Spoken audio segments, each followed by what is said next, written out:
welcome to another episode of Video Game Logic. Today's show was recorded on September the 19th, 2017. I am your host, Gaming Psychologist, and joining me, as always, the boy with the dirty mind. Okay. Well, it's Talk Like a Pirate Day. I didn't know that. Fair enough. On today's show, we will, of course, be discussing the games that we played this week. We're going to be talking about the Firewatch Devs versus PewDiePie scandal. There's been some more changes to Steam reviews. Development of Battleborn officially ends. PlayerUnknown's Battlegrounds now holds the record for the most concurrent players on Steam. Cliff Bleszinski talks about LawBreakers. Do game journalists have to be good at video games? Yes. We'll talk about our weekly community corner and our Steam weekly discovery queue. Timestamps will be in the show notes following their respective topics. I didn't drown or get blown away, guys. Yeah, I haven't had to just kidnap Kyle yet. Yeah, it wasn't that bad. We lost power a couple of times intermittently, but it was mostly just rain. The storm just dumped all of its fury on Florida and southern Georgia, and by the time it got to here, it was more just like a constant dribble.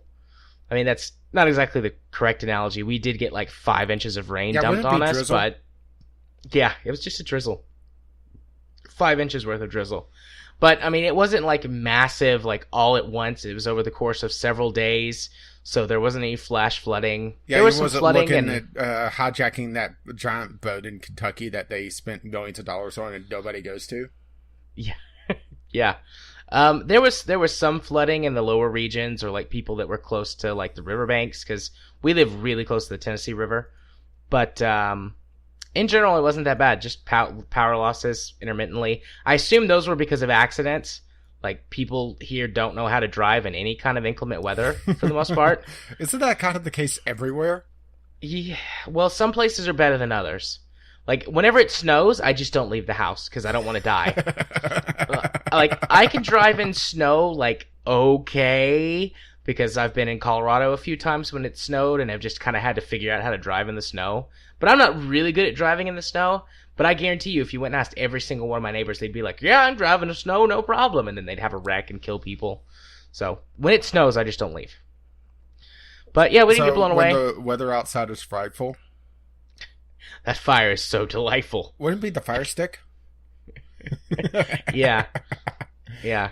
I had to go apply the principle of turn it off and back on again to fix the fire stick in our bedroom so that Katie could watch Netflix or whatever. Well, there is a reason why that joke is so funny in the IT crowd. Yeah.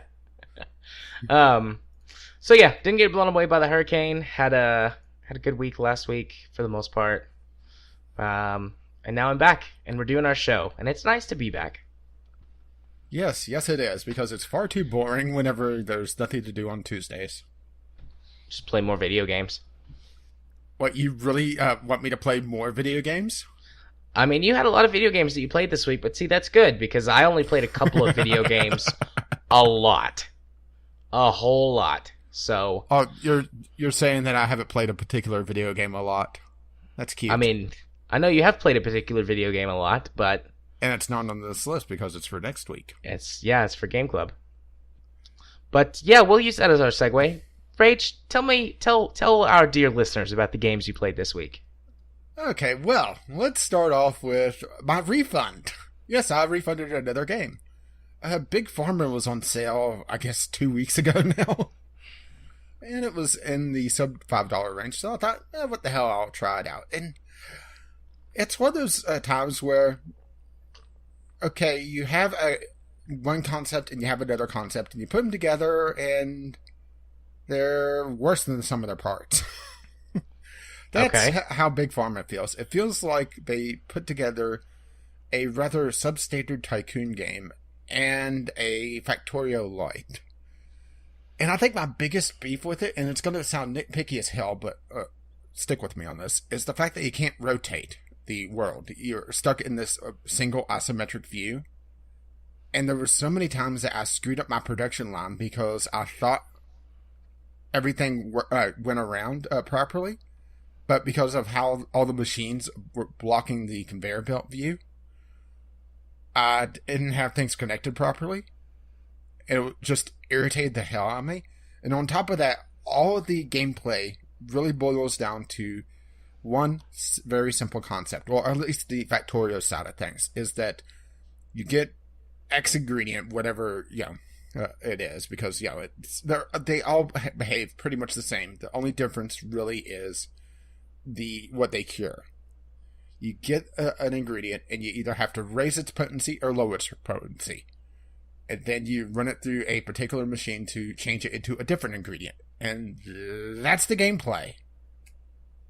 It feels very simplistic. Sounds boring. Well, if you treat it the right way, it probably isn't. But I was wanting something a little bit closer to Factorio. And the Tycoon side of things was also very, very basic. I mean, granted, I didn't get the DLC. I mean, I was just getting the base game when it was on sale to try it out. Because I do like the idea of Factorio, but I think my problem with it is that it's one of those times that I can't see the forest for the trees. And Factorio, once you end up, if you don't build properly, it's one of those games that, several hours down the line, you run into an issue and you have to go back and tear everything up and redo it all. Right. And I just didn't particularly enjoy that. At least last time I played. It's probably one of those games whenever I get in the mood for it, I'll just, go absolutely batshit insane for it. Yeah. Factorio's definitely got a learning curve that only gets steeper as they continue to add more and more mechanics to that game. Which is fine if you're someone like me who's played for like 250 hours and you know what you're doing, but coming into it can be daunting. And Factorio doesn't teach you very many things very well. I mean, that's Their not tutorial to say system that sucks. I mean, that's not to say that I don't mind games that have a steep learning curve, because, I've gotten past the learning curve on Dwarf Fortress actually several times, because that's one of those games that you have to relearn once you go in after playing, not playing for ages. Right. But Factorio, it's just, there's something that just doesn't click for me, and I was wanting something that I really shouldn't say simpler, but gives me a more well-defined goal outside of, build a rocket in about 60 hours. After, turning this into a factory world, essentially. Yeah. And also, probably another problem with Factorio for me is just the sheer numbers. I'm not even talking about the principle of scale, but also, the fact that you need, 20 billion steel plates for one thing in the next tier. Okay, I'm exaggerating a little bit, but, you need some very, very high numbers of things. That might not be too far off, because it's like you need steel plate, or it's like iron plates is the thing that you need the most of for that. Because it's like you need, X number of iron plates to make this thing, which is used to make this thing, but it also requires some more iron plates and so on and so forth. I mean, you can easily hit 50,000 iron plates an hour in production. No problemo. And here I thought I was exaggerating. Nope. There's achievements for getting numbers that high for lots of base level products, actually. I mean, one of my favorite puzzle games is actually Space Chem, which is sort of a similar idea. And you're quickly searching Space Chem, aren't you? I've seen Space Chem before, but I am going to look because I need a little. It's a very similar concept of putting things together, and granted, it doesn't have conveyor belts per se, but it's a very similar concept. And I thought Big Pharma would be a lot better than what it is. Right. And you're still looking up Space Chem. Space Chem's one of those games that it doesn't look like a lot. Yeah, no, I'm looking at it. I've seen this game before. It's been on and off my wish list a couple of times, as I've changed my mind or am in the mood for something like this. Well, Space Chem has probably one of the worst demos that it could possibly have, because its demo system is the first couple planets, because you are the manager of this factory that or this in this corporation. You get shipped from factory to factory, and the demo is just all the tutorial levels, and that's about it. It doesn't start to really get any difficulty spikes until after the demo ends, which is a real shame. Gotcha. But let's move on unless you really have anything else to say about Big Pharma. Nope. So, I have 2 mobile games in my list as well. And this is the first one. Titan Attacks, which I actually have this on Steam as well, but I found that it's... I'm not even sure if call this a free game. It's a game that you can buy into on mobile. But it's has a nag screen that, toss us a couple of dollars and we'll stop nagging you, but that's about it. That and a banner ad every so often, but no, full thing ad. But Titan Attacks is essentially a modern take on Space Invaders with a level progression and a upgrade system. It's actually a really neat little retro shooter. And if you like Space Invaders back in the day, it's an interesting take on things. Yeah, like I went and I looked at this immediately, and I was like, this is Space Invaders with like vehicle, or not vehicle, but sort of level ups. Yeah, it has level ups. It has a system where the more levels that you go without getting hit, it starts to give you a point multiplier, which is essential for hitting high scores. It's an interesting take on things just with the power-up system in general. And also, there's the tougher enemies may take more than one hit, so that's where the level system also start to play into things. So it has a little bit of figuring out what's the best build for how you play. And it actually plays really well on mobile. It has a 1 thumb and a 2 thumb mode. I actually prefer the dual thumb mode where your left thumb is controls your left and right on the screen, and the right thumb is the fire button and using smart bombs, which is a screen clear, which also costs money. Well, I should say in-game money, not real money, because that's the thing, is that going through the levels you build up your monetary fund, and then you use that to upgrade your vehicle and get extra lives, but it's shields, but same basic idea. But it's a nice little mobile game to play for a few minutes. Sweet. And I actually really like Puppy Dog Games as a developer. They have a lot of retro games on Steam, and this is one that they have on mobile. Yeah, we've talked about them before. Yeah. Their entire library.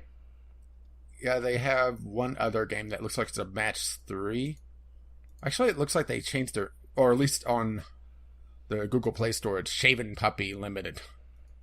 I'm not sure if they changed their name or if that's just their mobile division. Looks like their other game doesn't do nearly as well. It's some sort of weird match 3. Odd. But Titan Attacks is worth it if you want something to play quickly. Speaking of games to play quickly, let's move swiftly along to the next one.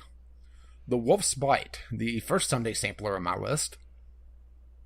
Okay. This is a choose-your-own-adventure board game.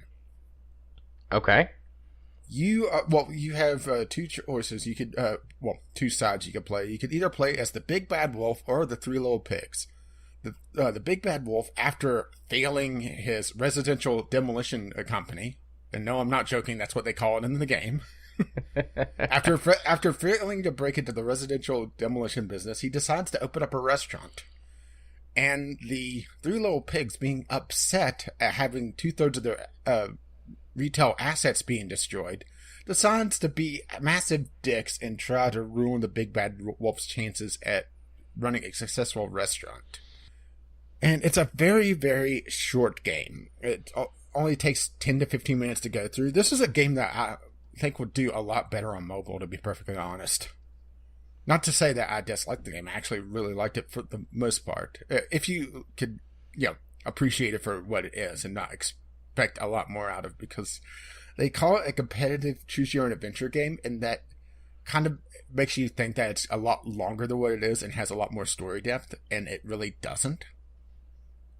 But the idea of the game is that the Big Bad Wolf is trying to build up his monetary fund, his reputation, and also improve his restaurant by the end of the week, when a big-time food critic comes in to do a review on his restaurant.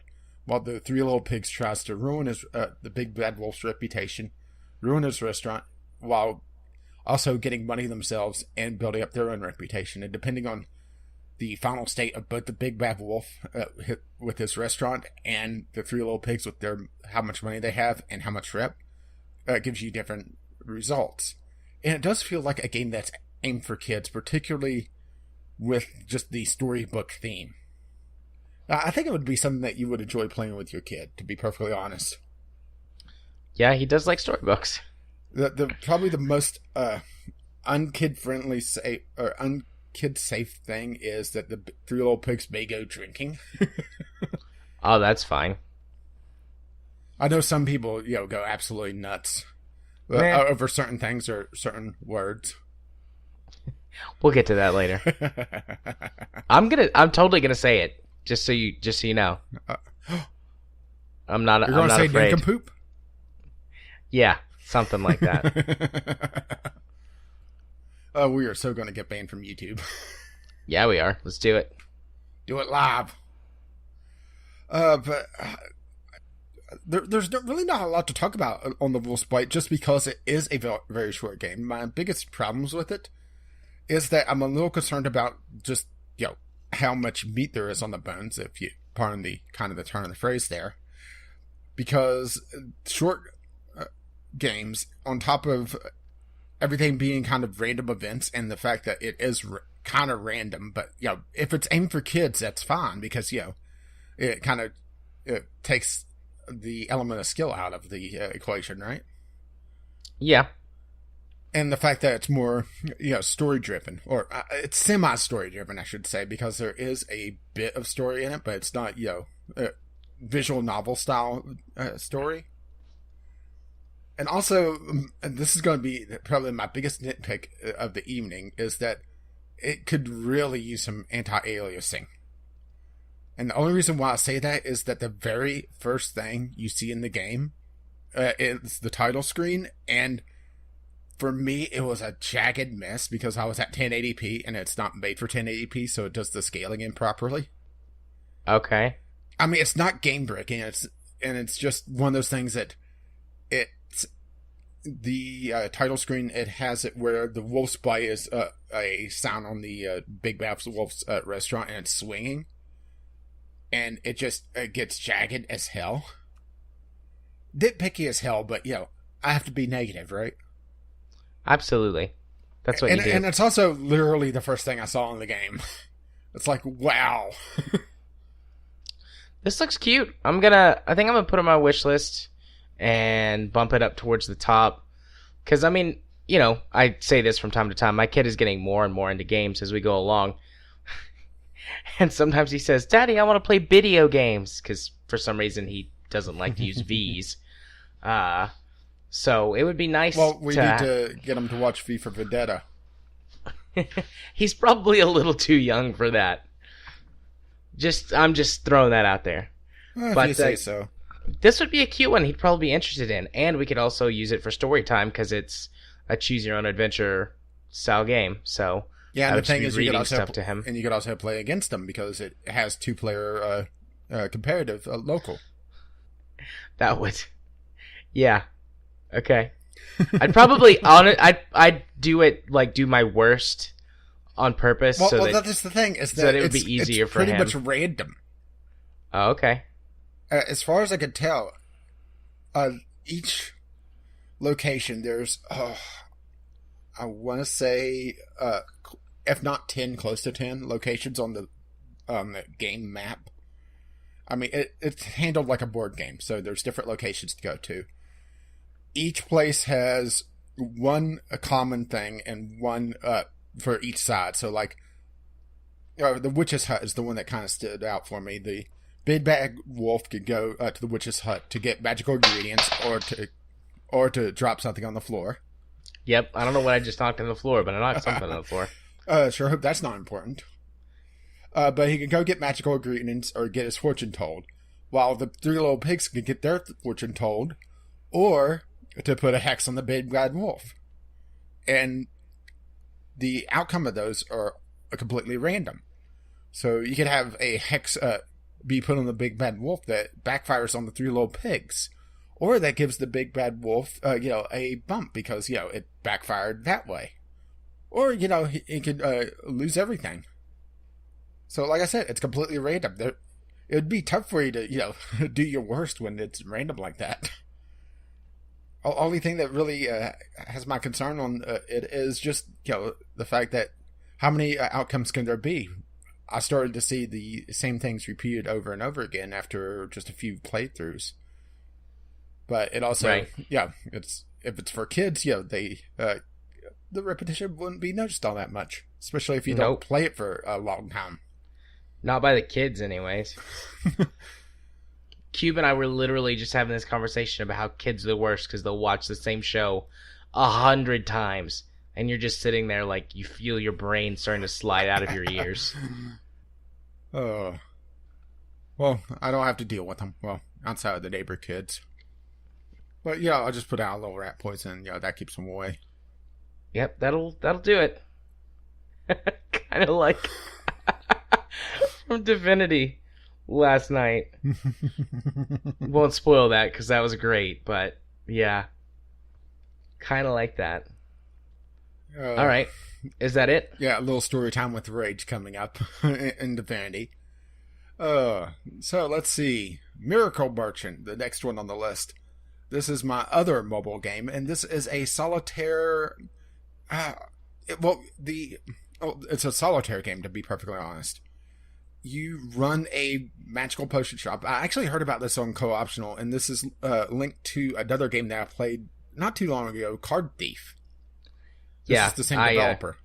I also heard about this on Co-Optional. I was like, that sounds familiar, and I went and looked at it, and I was like, oh yeah, that game that TB liked. Yeah, that I played as well. But let's see. You run a potion shop, and you have 4 decks of cards of different colored ingredients. And the idea is that you have to create a 4-card potion for various customers. But the downside of this is that there's, for one, bad ingredients mixed into each of the decks. And also, you only have enough cards to cover all your customers. So you have to try to figure out a mixture of getting high point potions because certain combinations of cards give a lot higher point values, but also at the same time be able to have enough of all your ingredients to make it to the end of the day. And it's actually very challenging to get a good score. That sounds interesting. Yeah, it's one of those games that it's kind of hard to describe, but it's a very fun, once again, very short game. And I still haven't hit a mobile game that really keeps my interest for a terrible amount of time, but I have gotten a lot of small diversion games. And maybe that's what mobile is for me. Yeah, the mobile games that tend to stick with me the longest are the ones that are least gamey. Like the idle type games, I find one that's a theme that I like, and that one will stick with me for a while. Because it's just like you check in it every once in a while. Yeah, checking it on every once in a while. It takes at most 5 minutes of your time. And then you put it away and you don't check back in on it and for, hours or a day or maybe 2. Yeah, Deep Town I ended up eventually uninstalling because I hit a wall or a boss that it would take me nearly a week to get past. Damn. Yeah. Yeah, because I didn't have a particular production in I didn't have enough production, so all my production was too slow. So I was going to have to build up there. So, yeah, it's like, I sat down and it's like, okay, this seems like it's going to take a while. And I actually sat down and did the math. This is going to take me at best 5 days. And that's optimistic, probably 6 or 7. Yeah, uninstall. Yeah, that's a while. That's a little too long, even for me, I think. Yeah, even if it's a thing that you really like. Yeah. But this does have, once again, a buy-in version that gives you more challenges to strive for, but that's really about it. Miracle Merchant, I should say. And it's, once again, one of those just little short, pick up and play games that isn't overly complicated as well. Maybe I should get an emulator on my phone and get that going. Yeah, I've thought about doing that a few times with different games or different emulators and different games I want to play. But I've never found one that I liked enough to stick with it. Okay, so moving along, I'm actually going a lot faster than I intended to on this, but a lot of my games are very short things. And That's right. This is going to be a short one as well. Cook Serve Delicious 2. Oh, sorry, Cook Serve Delicious 2! This game has probably the most fucking annoying title theme that I've encountered in a long, long time. But I didn't play much of this because shit's broken, yo. It does not like an AMD graphics card at all. Did you see my screenshots of this? I did not, I don't think. Yeah.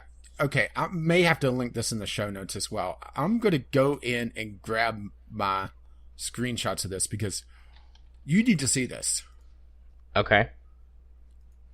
I know. The visual medium, huh? Yep. Let's see. Okay, there we go. And we drop this into the Skype call as soon as I can find it. Oh, there it is. It's over there. There you go. Enjoy. Like I said, shit's broken, yo. Oh. Yeah. Oh. Yeah. That's quite bad. Yeah. Well, to give you an idea, there's gibberish all over the screen, and it looks like...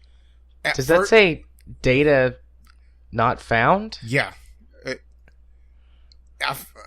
I was doing this the day of launch is that screenshot. Launch day. That's the release version of the game. That's not a pre-release version. The pre-release was actually the PAX demo. But it turns out that if you have the details set up too high, which this is a Game Maker game, why wouldn't I set it to maximum? Because it's a fucking Game Maker game. Then it turns into gibberish. Matter of fact, when that started happening, I thought my video card was dying because that's the same sort of artifacting you see on a dying video card. And it got me to update my drivers. It got me to update Windows because I had a Windows update as well waiting on me. And then I started poking around while everything was updating. It's like, oh, it just doesn't like AMD at all. So, didn't do a video on that. Yeah, I would imagine not. But it does talk about gyrating pickle whenever it's saving, so, that is one saving grace. Aw, yeah, gyrating my pickle.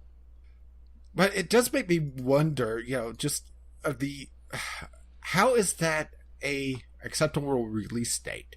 I mean, granted, it is something that only happens on AMD cards, as in literally all of them, because there was a topic on the discussion forum, and it was pretty much every model of AMD card was doing this. What are you doing? I'm looking up to see if I can quickly find how much market share AMD has. Well, the best way would be the Steam stats. And then hardware, software survey. Let's see. A video card by usage. ATI, which is AMD, has 18.83% market share as of August 2017. That's not too shabby. I mean, because there are more manufacturers than just NVIDIA and AMD. Yeah, NVIDIA They're just the biggest ones. Yeah, NVIDIA has 67.62. Sorry, the text is kind of small on this. ATI, which is AMD, has 18.63. Intel has 13.41. And then other has 0.34. Yeah, that's basically 20% market share. That's pretty good. It's pretty good. I mean, NVIDIA is a giant, but 20% is not bad. So yeah, that's roughly 20% of gamers can't play your game. That's not very good. Matter of fact, NVIDIA has been getting a bit of a increase on this is also the Steam hardware survey. So this is literally the people that enable that whenever it pops up. So, but that's still a pretty good idea. As a matter of fact, it gives you the overall general baseline hardware is Windows 10 64-bit at 50% usage with 8 gigs of system RAM at 42%. Intel CPU speed, a CPU with 3.3 to 3.69 gigahertz speed with 20%, with 4 CPU cores at 57%. And the most common is a NVIDIA GeForce GTX 1060. Interesting. I'm above the 50% mark in all of those categories. Yeah. Because the 480 is more powerful than the 1060. Yeah, with a gig of video RAM. Yeah, I've got 8 of those. 8 of them VRAM gigs. I don't know why I just did that. Don't worry. Don't worry about me. I'm just here. But are you? Yes. But yeah, it's just one of those things that this is a game that's been delayed several times, and also when it released, it had several features disabled because they were too bugged. You only get one first impression. And pushing out a buggy, shitty release, unless you're No Man's Sky and actually have the capital to fix it after, lying to everyone, it's going to leave a bitter taste in everyone's mouth. It's not well done. They did serve it up, but it definitely wasn't delicious. But it was the number 2. It was a number 2. Oh, it was number 2. It was the number 2. Sorry. Anyways, carry on. Oh, don't worry, I have been. Fair enough. Alright, so last one on my list, unless you want to talk about a broken-ass game some more. Nah, I'm good. Is BAJA Edge of Control HD. This is a HD release, or re-release, I guess I should say, of BAJA Edge of Control from the PlayStation 3, Xbox 360 era, which, actually saying that era, that kind of encompasses a large portion of gaming, doesn't it? It's like a decade. Well, this is a decade-old game. Technically longer because, just because they stopped making them, they were still supported. I think the Xbox 360 just stopped being supported in terms of updates and things. Yeah, but this game is from 9 years ago, and it does remind you just how far racing has come as a video game genre in those 9 years. That's not to say this is a bad game. I actually really liked it, but I have to be overly negative about video games. And there's a lot of nitpicks and a lot of annoying things that kind of annoyed me. And probably the biggest one is the difficulty. Now, this isn't, am I good enough to play this and actually give a objective review? Because the obvious answer is no. You're supposed to laugh at that. I'm just shaking my head, yes. But on the career mode, which is really where everything is unlocked in this game and you want to spend most of your time, you have easy and hard mode, which, alright, fine, a binary system. But easy and hard also has 2 completely separate physics systems on top of changing the AI. So it makes easy and hard be hugely different. And, okay. And the thing is, if you go into quick play and just go to a random map, you have a gradient on your difficulty, and you could choose which physics system you're using. Why did they do this? For shits and giggles? And I guess I should talk about the physics system. The realistic or simulation, as they call it, which honestly nowadays it would be arcade sim. Even at the best, because there's a lot of little things like, instantly be able to repair your vehicle by calling in a support chopper on the BAJA mode, which is long over, a 20-minute-ish race. Matter of fact, some of the race modes takes hours in this game. And I'm not joking. The big race, the Baja 1000, which goes across all 9 of the maps in this game, takes 3 hours to complete. That's not bad. I remember Forza 2 and its endurance races. It had a race that was... It wasn't quite 24 hours, but it was close. The Le Mans. It was... Yeah. No, it was like... I mean, it wasn't the Le Mans. Le Mans. Uh-huh. It was like inspired by, or like... Because they didn't have the actual Le Mans racetrack in... Grid actually had an abrupted Le Mans race, if I recall correctly. Yeah, I think it was like 24 minutes or something like that, and it cycled through a full day-night cycle. But yeah, it was something like a 20-hour endurance race. Yeah, which you don't see too many real endurance races. Yeah, there was a long time ago. I think it was for the Sega Genesis or the Dreamcast, like an actual Le Mans game. And it was 24 hours, and like the only time you could save and turn it off was it was like whenever you had to go into the pit stop to change drivers, it would let you save it then, and then you could take a break. Well, but that was still like every 3 or 4 hours. Well, this has it where all the segments has a it's the rally system where it's a stage, so you could take a break then. And the thing is that it's still 20 minutes per stage, with the big Baja 1000 going across all 9 of the maps, and these maps are pretty big, and all the races take place in this open world map. So whenever you're even on some of the small circuit races, you could see the other race courses off in the distance, or the roads that you take during the longer rally races. And it's kind of just a neat little thing that makes you feel like it's more part of the world, because it is. But let's see, another thing that kind of annoyed me about it, and this is once again just old school design that just doesn't really age all that well, is the AI feels like they're playing with different rules than what you are, and that on all the tracks, all the cars feel kind of slippery because you're going stupid fast on dirt roads, and it's kind of that's realistic. It's not a paved road with a Formula One car where you could drive upside down with the damn things.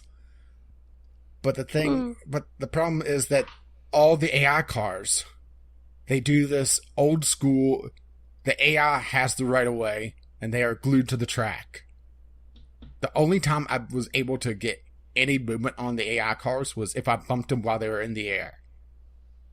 And even then, they felt like they were forged in the heart of a neutron star.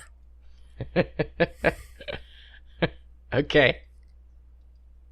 It's just very old school design that hasn't aged well, but it's a re-release of a game, and it's one that hasn't been on PC before. So kind of have to give it a pass, but at the same time, I'm approaching this as a game that I haven't played because I didn't get into that console generation to even play this. And there's not a lot of Baja games to begin with. Yeah. I mean, hell, even off-road games, you get Dirt and Dirt Rally and Forza Horizon. Fine. The Gran Turismo games have Rallycross in them. Actually, I think they have full rally in them now. Yeah, but this has Rally, this has Hill Climb, which Hill Climb is essentially the circuit racing only on courses made for mountain goats, where you go up and down these stupid high tracks and go off cliffs and try not to wreck your car. They're usually pretty short because they're designed around not so much going fast, but being the least wrecked. Yeah. There's Rally, there's Baja, which is essentially an extended version of Rally. But for all my criticisms and it being a very old school game, it does hold up, at least in the fun factor. It's not exactly, the most graphically impressive, and there is some detail pop in, which I wish they fixed, because it is a little distracting to see, trees go from their far off level of detail to suddenly being very detailed. Yeah. It doesn't look too bad, though, even to be a game that's almost a decade old. Yeah, it's still 9 pretty years good. old, if I recall correctly. And also, something else is that it doesn't really have tutorials at all. It has a brief video for each of the game modes to tell you, okay, this is what happens in this game mode. And and it does briefly say if you have a flat tire, you can pull over and break out your spare to instantly fix it, or call in the support helicopter to fully repair your car. But that's it. It's one of these games that feels like it's designed around having a manual to be able to look up stuff, and there's no link to the manual on Steam. I had to go and look up the Xbox 360 version to find out that there's such a thing as suspension preloading, which is something that is kind of a holdover from their ATV versus trying to think of the other half of that title. It's, ATV versus MX Unleashed? Yeah, I think that's it, because that's from the same developer. And that's something else that kind of takes it out of the simulation range, is that able to load your suspension to compress it to be able to essentially launch your car farther. Doesn't work like that in real life. Not without a very expensive and complicated rig to set it up. Or at least with that attitude. Yeah. And even then, it doesn't work all that well. Usually they just do that for, like, movies to get cool shots. Yeah, but now they just do it with all CGI. Yeah, nowadays it's just, the actor sitting there with a steering wheel going... and everything else is put in. But overall, I like the game. It's just, I'm nitpicky, especially looking at an older game and not really playing it before, so I don't have the nostalgia factor to compare it to the old version. So I had to approach it as a newer title. But right. If you like off-road racing and have interesting ideas of how cars should go, as in through the air and skipping across the road like a pebble across water instead of driving.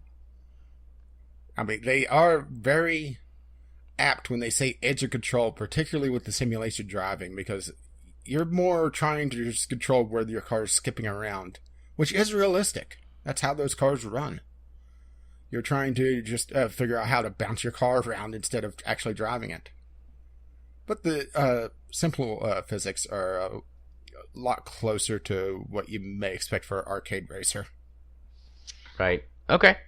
Cool. Well, is it my turn? I think so. Sweet. My list is real short, and I don't know how much I'm going to talk about them. Because I played XCom a lot. Like 40 hours in the last couple of weeks. Because I've been doing my... You do realize that you have other things that you're supposed to be playing right now, right? Yeah, I've played it a lot. I'm good. I know what I'm going to say about it. But anyways, yeah, I've been playing XCOM a ton. And I've recorded several episodes of my VGLCom series. You can check that out over at Gaming Psychologist on YouTube. Ding! Ding. But I'm going to specifically talk about the Long War mod. Because when I went to actually start officially recording, I thought I had everything all worked out. And then I realized I had some mod issues, compatibility issues that were causing the game to crash. And during the tutorial mission, which I really wanted to show for just like story purposes, and it didn't dawn on me until after that I could just like get that from YouTube and put it on my, put it in a video and be like, hey, I got some footage, and now here it is. So I just was like, you know what, screw it. I'm just going to go with the Long War mod, which includes all of these other mod packs that I want to use, and it's all packaged together in one thing that should work, and it does. So now I've been playing XCOM with the Long War mod, and boy, does that change XCOM a lot. They implement a whole bunch of stuff that was in Enemy Unknown, which is in XCOM 2. aside from a few like special items, generally whenever you purchase like an upgrade to like a weapon or an armor set, it gets applied to your whole team. But this takes it back to where you have to purchase individual weapons and individual armor pieces and things like that. It adds more enemies, more varied enemy types, smarter AI, makes things like your soldiers aim worse by default. Like, it applies some of the things that are present in the harder difficulties, but it applies into the lower difficulties too. So your starting rookie soldiers are just cannon fodder. You have to really protect them, or basically just load them up with grenades. And that's the only way they can kill anything, is just by blowing it up with a lot of grenades. Yeah, I've been there. It reduces the amount of loot that you receive from every mission, period, which makes progression a lot more difficult because you don't have the corpses that you need to do the autopsies to unlock the technologies and etc. So you spend a lot more time using the crappier starting stuff and fighting stronger enemies as you go along, just praying for a mission that says it has full salvage. And that causes you to take some more chances too, because a lot of times the missions that give you full salvage don't give you a good time to infiltrate. So there's one system that I love. I love this system. So you can do multiple missions at once. You can field as many missions as you have troops to field missions for. I'm not sure if there's a hard cap. I have enough soldiers in my non-recording playthrough to do 4 missions at a time, fully loaded out, if nobody's wounded.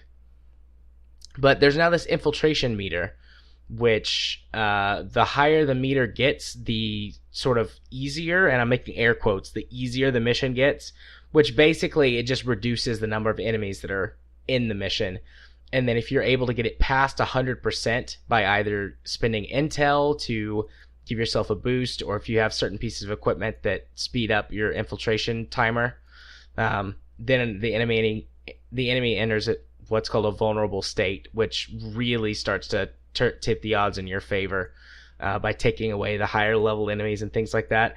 But it's sort of like a risk reward. It's like, well, if I want to infiltrate this mission and make it easier, I'm going to get less loot, period, regardless of what type of mission it is.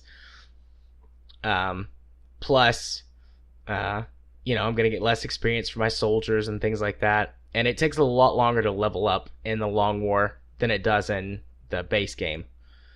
You can still get from rookie to squatty so that you can pick your specific class, usually within a mission.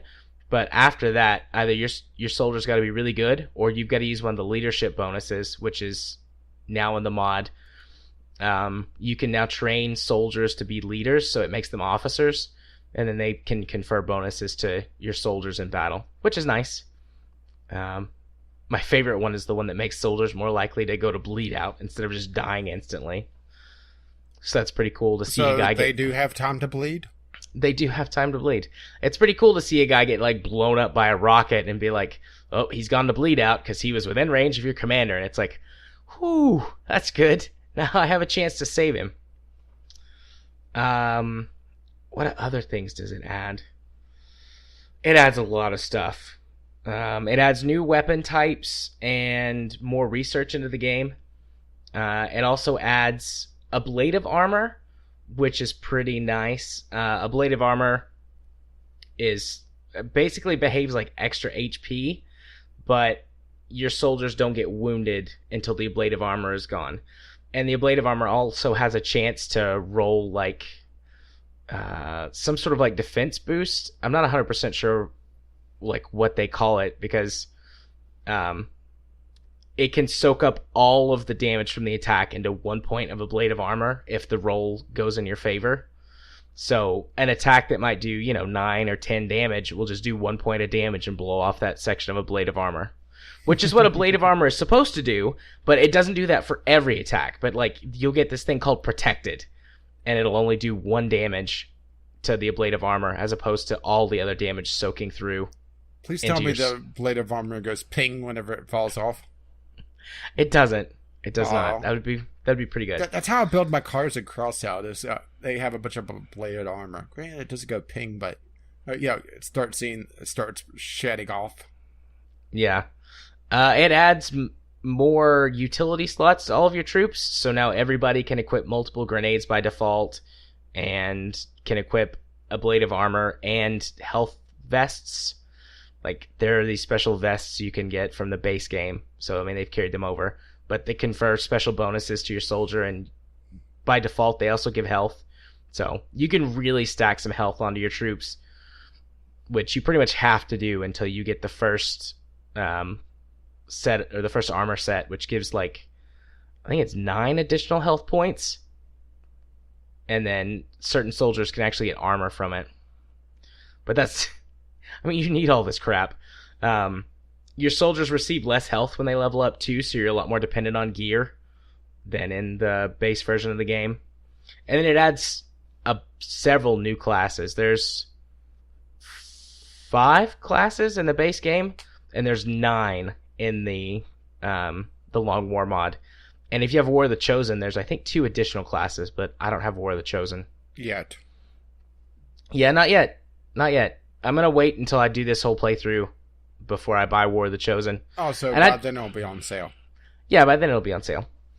But, I mean, there's more things that I haven't talked about, and there's stuff that I don't quite know as much about because I'm nowhere near as far, despite having played this one campaign for, like, 20 hours. I'm nowhere near where I was on my first campaign that was not the Long War. But, I mean, it is the name of the mod, the Long War mod, so... It's really good. It's like 2 different games, basically, that share the same aesthetic. I don't think I'll ever play XCom without the Long War mod ever again. You know, it's something like this that would have really saved the Creation Club. Yeah. Absolutely. I actually donated money to the Long War mod people. Like, I sent them an email and I was like, hey, this, I'm sure you've heard this before, but this literally changed my experience of how I play XCOM, and I can never play this game without this mod again. I'm probably going to go back and play XCOM 1 as well with the Long War mod to see what changes it makes to the original game. Well, why do that? Just go and immediately lose, and then, you know, you have your canon intro to XCOM 2. I probably will. There's been a lot of people that have died in my non-recording game, and I'm not quite adhering to the rules as... I mean, I'm not strictly adhering to the rules that I've set myself for streaming, but I do try and be like, you know, if I can still pull off the mission and someone's going to die, then I usually do that and don't restart or reload. But there's been several deaths in my non-Long War game, or my non-recording Long War game. You really have to take it a lot slower, because if you rush and trigger multiple sets of enemies, especially if you don't have 100% infiltration or higher, and even sometimes at that, it's like, well, I'm fucked. I am now facing down 18 guys, and it's just me, you know, my 6 or 7 dudes that I've brought along. You versus 18 guys, also known as Saturday night. This week it was Friday night. Wink. What, you gonna start drinking again? Yeah. Oh boy. After this experience where all of my guys died. No, it's good. I mean, I'm, like I said, I'm literally never playing this game without the Long War mod again. So, yeah, I tossed him a few bucks. XCOM at some point. Yeah, I wish there's mods that give XCOM 2 at least cooperative single player mode, but I have no idea how, or a cooperative campaign mode, but I have no idea how well that would work. Lots of people say that there's issues with the game trying to dole out like who gets what moves and things like that. So, oh, don't worry, we have our strategy game coming up. We do. Looking forward to that. I mean, I love Divinity and all, but we've been doing it for 6 months? Longer? Yeah, I think I know how I want to end things, assuming that this is a game that allows you to continue after the end. If not, then we'll just save and, you know, go back to the previous save. But I kind of want to go back and murder everyone in the village, the first village. Oh, yeah, we have to do that. We'll beat the game and then do like a bonus episode where we go back and kill everyone in all of the previous towns. Yeah, just the mass murder episode. It's like, fuck you guys, I hate all of you. Cheese? A day without cheese is... And Bedora just beats him over the head with her sword. All of those guys are like level 5. They'll all die in one hit. It'll be great. Murder. All aboard the murder train. I'll get my murder van and drive it down to Murder Town. Anyways, yeah, that's the XCOM 2 Long War mod. I said this last time, I wasn't going to talk about XCOM anymore, but it really is like a completely different game. It's night and day, and I love it. Well, also, you played nothing else. Well, that's not entirely true, because you have... Yeah, I have a Homeworld Remastered, and specifically Homeworld 2 Remastered. Last time I talked about Homeworld in like a campaign sense, I was playing through Homeworld 1 in the Remastered edition, which includes 1 and 2. And I think last time I talked about it was just talking about multiplayer. But I started playing the Homeworld 2 Remastered campaign. Homeworld 2 was the very first PC space like strategy game that I ever played. And that was good. Homeworld 2 is so good. They basically based the whole Remastered edition around Homeworld 2.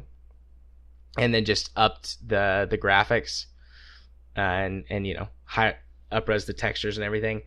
And it's still wonderful and also incredibly frustrating because Homeworld 2 has this adaptive AI.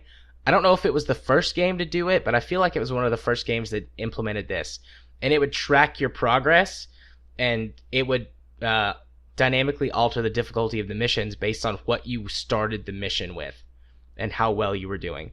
So if you showed up to a mission and you had, a whole bunch of ships, then it would send more difficult enemies against you or more enemies. Whereas if you showed up and you had nothing, then it would make the missions easier. And you could kind of cheese the AI, and you could sell everything before the start of the mission, and then it would make all the missions really easy. But that really cheated the difficulty of the game.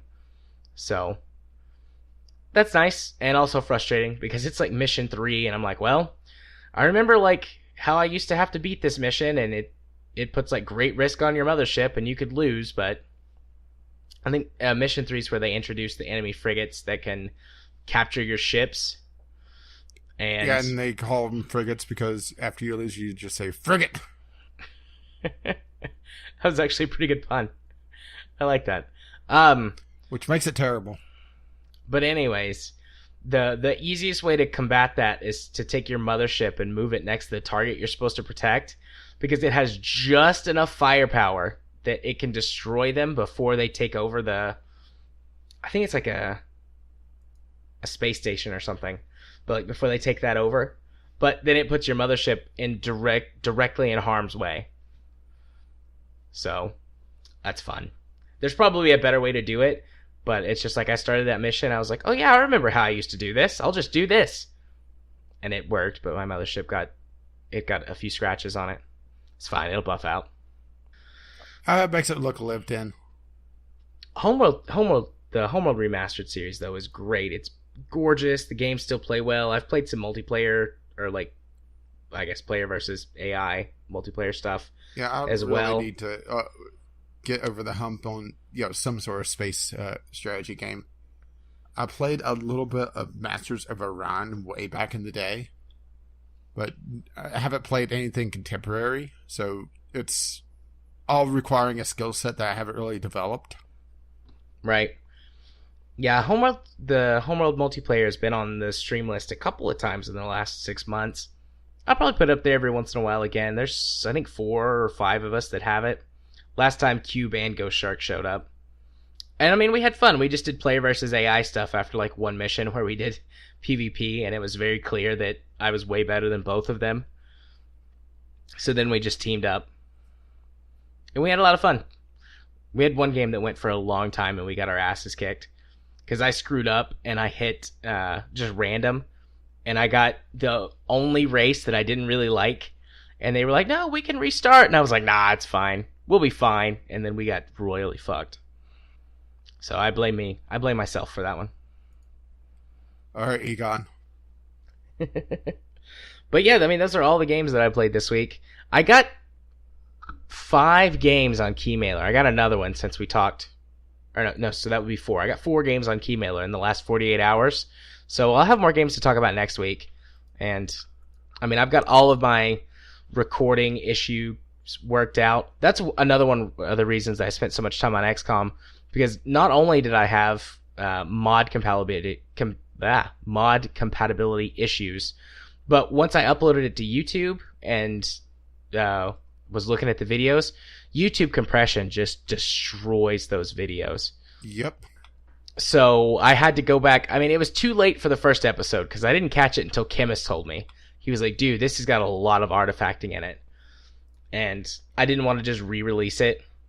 That's why my videos are typically a lot higher bit rate than what YouTube suggests. Yeah. Because if I throw enough bits or enough, just visual data, then it typically is okay-ish. There's been a couple times that there's been a little bit of artifacting, but not nearly as bad as some other videos I've seen. Yeah, that's what I'm doing with XCom. Normally, I render videos at 8 megabits for upload, but I'm doing XCom at 16. Yeah, what I typically do... I'm trying to think of my exact numbers without bringing up everything, because it's one of those things that once you set it up, and you don't really have to mess with it too much unless there's an issue. But typically, if I'm leaving my computer on overnight to do rendering anyway, I'll just pass everything through Handbrake. But lately, I haven't been doing even that because, I've just been uploading immediately. Yeah. Yeah, I started out originally passing things through Handbrake, but I don't do that anymore. It doesn't save that much time. It's only whatever, my computer's staying on anyway to do something else. Yeah. But I mean, I just upload the videos like they are, and then, between people's connection speeds and YouTube compression or whatever. Yeah. I mean, they're not getting the full size of it anyways, and I don't have data caps right now, so fuck it. Now. I'll just throw gigabytes, hundreds and hundreds of gigabytes worth of video footage up on YouTube. It takes a while to upload. Yeah, my upload connection speed is slower, but I've just been doing that overnight, or putting the videos on like my render machine's hard drive. That way I don't have to have my main PC on, and I'll just upload them off of that because that computer doesn't do much. Yeah, and also, the thing is, since I run everything through Sony Vegas, it's an adaptive bitrate anyway. Like, I'm looking at BAJA. I brought up my rendered video folder. It's at 9.6, 9.7 kilobytes per second. Oh, sorry, 9,000.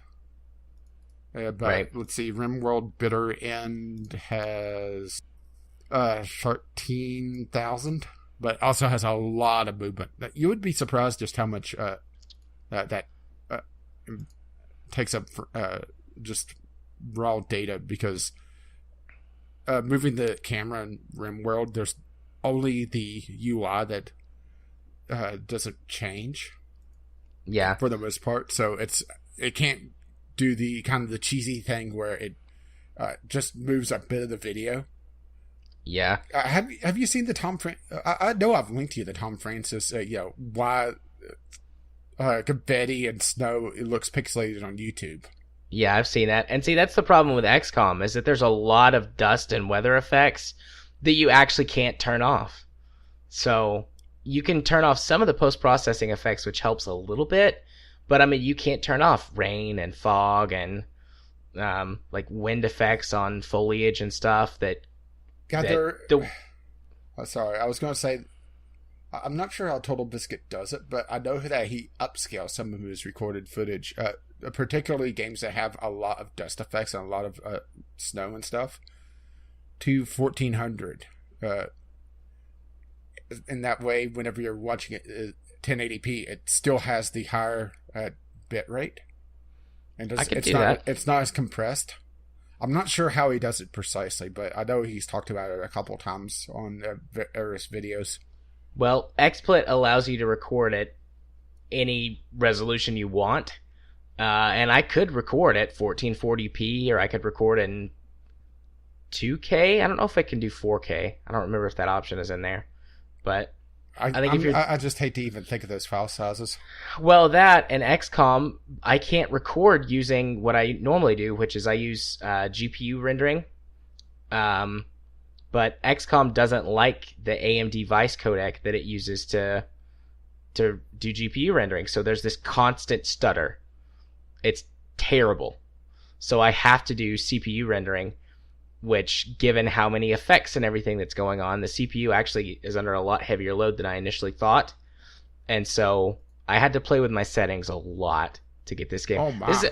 I've probably spent 12 hours figuring out how to record XCOM. That's how much I wanted to do this series. I actually did 12 hours of real work and testing and game crashes and recording and exporting and all kinds of stuff. That's how much I care about this. That's pretty much how I set up RimWorld. I'm not joking. It is a lot of work to set up everything. Yep. Nope. That's fair. Absolutely. I just usually don't give a shit to do that much work. Normally what I would have done after the first testing, like, I would have given it a couple of tries, maybe an hour's worth. And, like, if it hadn't worked, I would just would have said, fuck it, I'll try a different project. But I was like, no, I'm going to figure this out because I love this game and I want to do this. We're going to do it. Yeah, I did it. I did the thing. And I've got it figured out now. So as long as there are no more problems, no new problems, episodes 4 and 5 and 6 and etc. have been recorded in all the proper ways, have been exported in all the proper ways.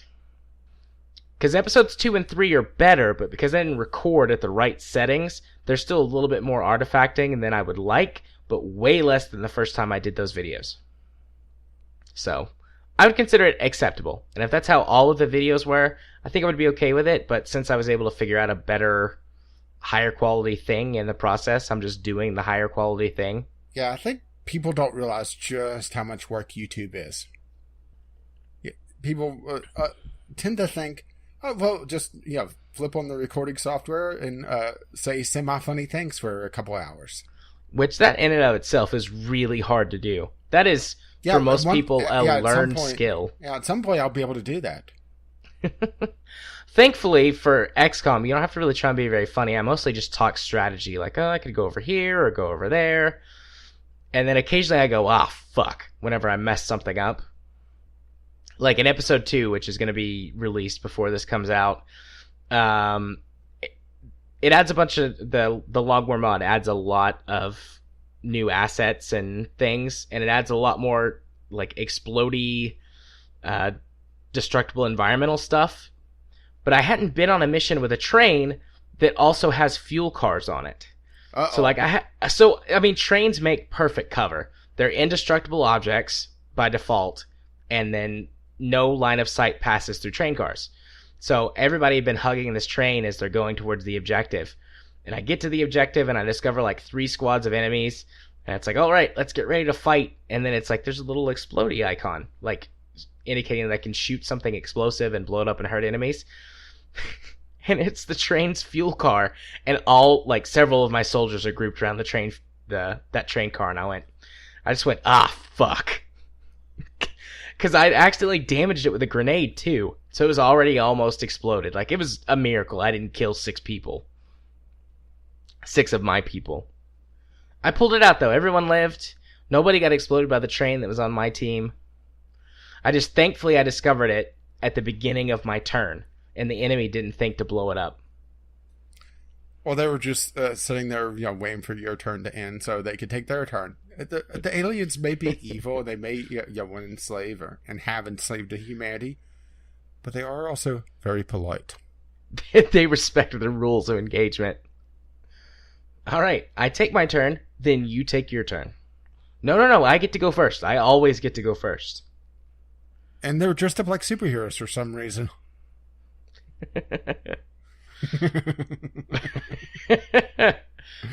They were wearing all these weird helmets. It was strange. So yeah. Yep. YouTube can be hard work. If you want to do something right, it's hard work. If you don't give a fuck, it's easy. Which is why this podcast is so easy. Because I don't give a fuck. What the fuck? That's not true. It's not true. I give many fucks about this show. Yeah, at least 2, maybe even 3. Alright, well, those are the games that I played this week. Actually, in the last 2 weeks.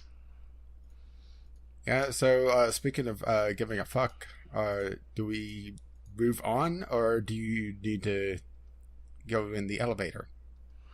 No, I think I'm good for a little bit longer. All right. So, speaking of fucked, let's move on to our first topic. Yeah, the Firewatch devs are DMCAing PewDiePie's stuff because he said the word nigger. You said the N-word. I did say the word. And before we go on, because of the society we live in, I have to give a brief explanation. I don't condone racial slurs and racial profiling and that sort of thing, but in order to sort of demystify and deconstruct these concepts, dancing around a word when we're going to have a critical discussion involving the word is not helpful. And words only have power because we give it to them. And as long as you're not flippantly using the word or not using it in its original context, it's fine.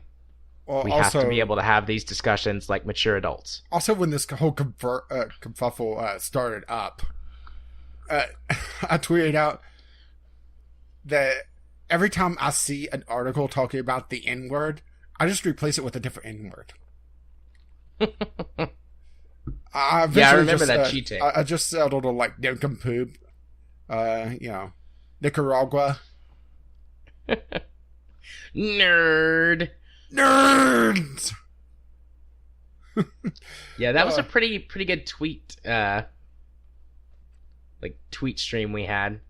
Me and you and Mels and Kyle. I can't remember if anybody else joined in. It's just so strange to have, well, really this entire clusterfuck. Because honestly, I'm probably going to pull a Trump here, but both sides are not the same, but they're both idiots. Yeah. So, first of all, PewDiePie. Yeah, which there at least one of the YouTube links has a section of it where it has a vid cap of his stream, because this happened on his stream, and it's one of those moments that I sat there and I watched. I think it may have been Leonard French's video, or it may have been Sid Alpha's, or one of the two, because I'm pretty sure both of them are in my list here. They showed the vid, and I'm waiting for this huge racist tirade, and I almost skip right over him saying it, and it's like, wait, that was it? Really? Yeah, and he's like, oh shit, sorry, I shouldn't have said that. And like, yeah, sure, you shouldn't have said that, but this is also PewDiePie. He's paid to have no filter between brain and mouth. So, yeah. Oh, my brain hurts on just how stupid this entire thing is on both sides. Right. So, anyways, before we move on to Firewatch, he wasn't playing Firewatch at the time. No, he was playing PlayerUnknown's Battlegrounds. Sorry, PUBG. Remember, we have to use the stupidest acronym possible, or initialism. PUBG. PUBG. He was playing PUBG at the time, streaming it on Twitch. I mean, if he was playing Firewatch at the time, maybe it would seem a little bit more realistic that they would be upset, instead of, I guess the proper term for this is virtue signaling? Yeah, I guess. It's just so strange that I'm starting to get a rudimentary understanding of, I guess, psychology from games media, seeing just how crazy shit has gotten. Yeah. So, in response to PewDiePie using a racial slur on a stream, they said, and I'm just like really paraphrasing here. Yeah, they because basically it was a Twitter tantrum.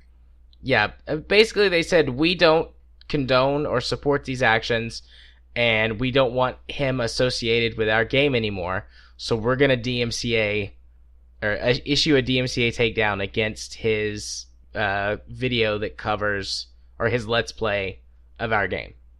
You know, you're making it sound a lot more mature from their side of things than what it really was. Because it was not. It was a Twitter fit. Yeah, and he went off on how childish PewDiePie is and how other game developers need to stand up to this man-child that he's gone on for way too long. I mean, it's just... what the hell? I mean, first of all, yes. And? Second of all, that's not how you go about making that statement. And third of all, abusing the our copyright system is not the way to handle this. Now, there are lawyers on both sides that are saying, you know, yes, this was a proper way to use the DMCA takedown, and then other lawyers are saying, no, it's not. Which is also another problem with the DMCA to begin with, because it's not made to handle this situation to begin with. And it's one of those situations where it's their only tool, or their best tool, I guess I should say. And when your only tool is a hammer, everything looks like a fucking nail. Yeah.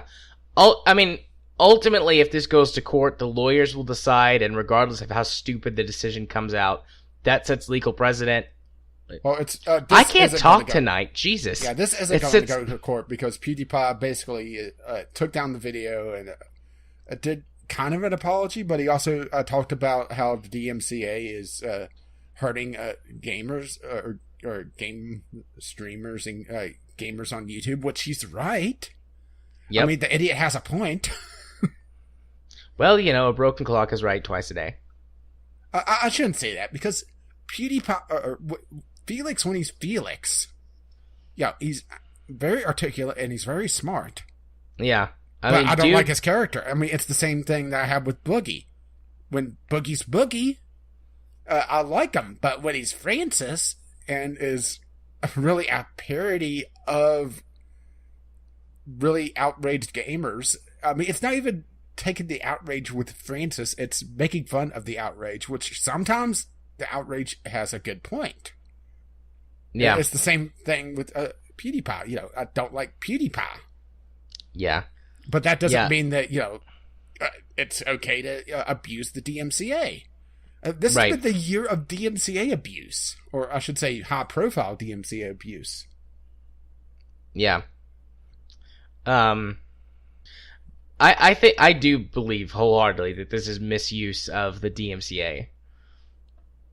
I don't... someone might be able to win a legal case for it, but I don't think that legitimately this is how it's supposed to be used. And it seems like most people are in agreement with that fact, at least most people that I follow and keep up in the news with.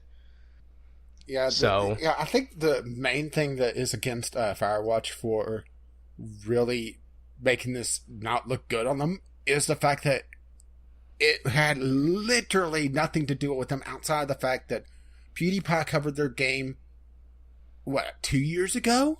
Yeah, it was 2 or 3 years ago. So, who even remembers PewDiePie playing this game to begin with?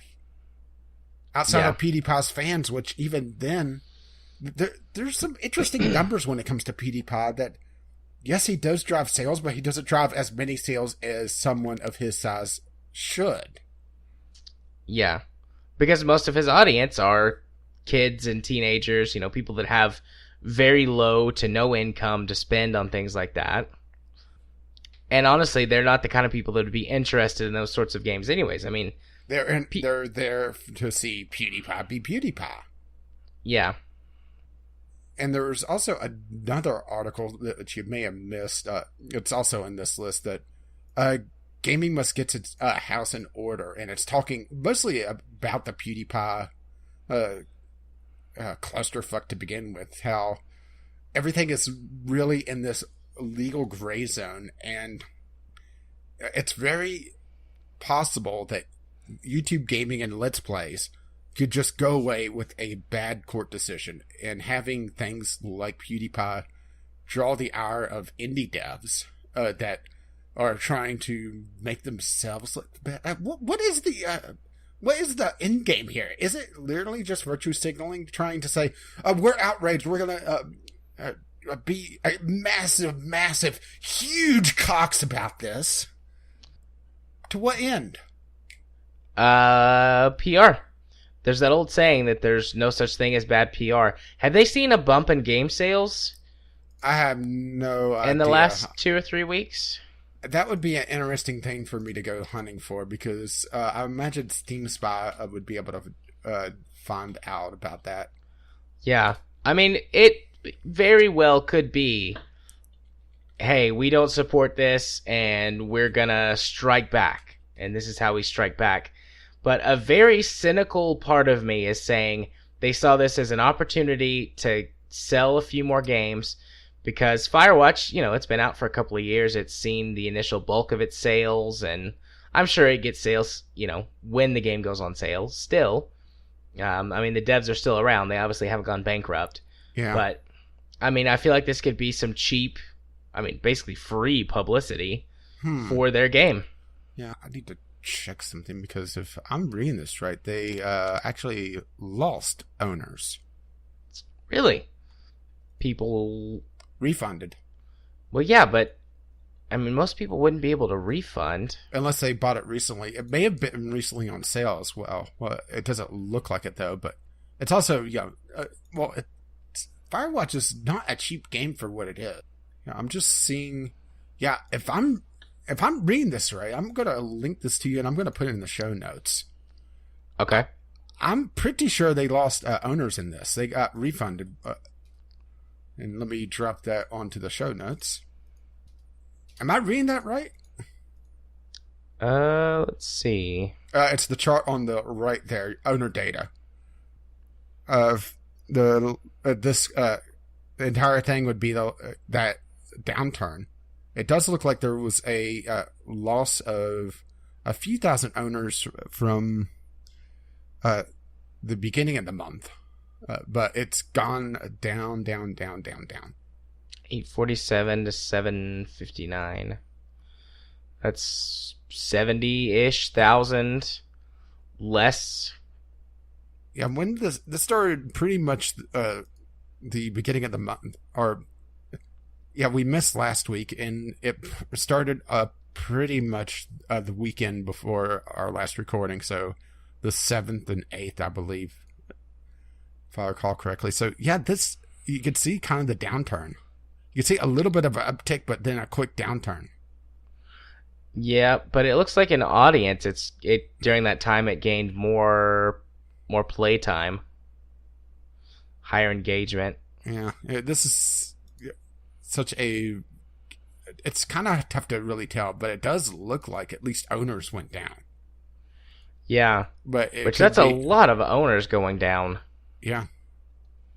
Odd indeed.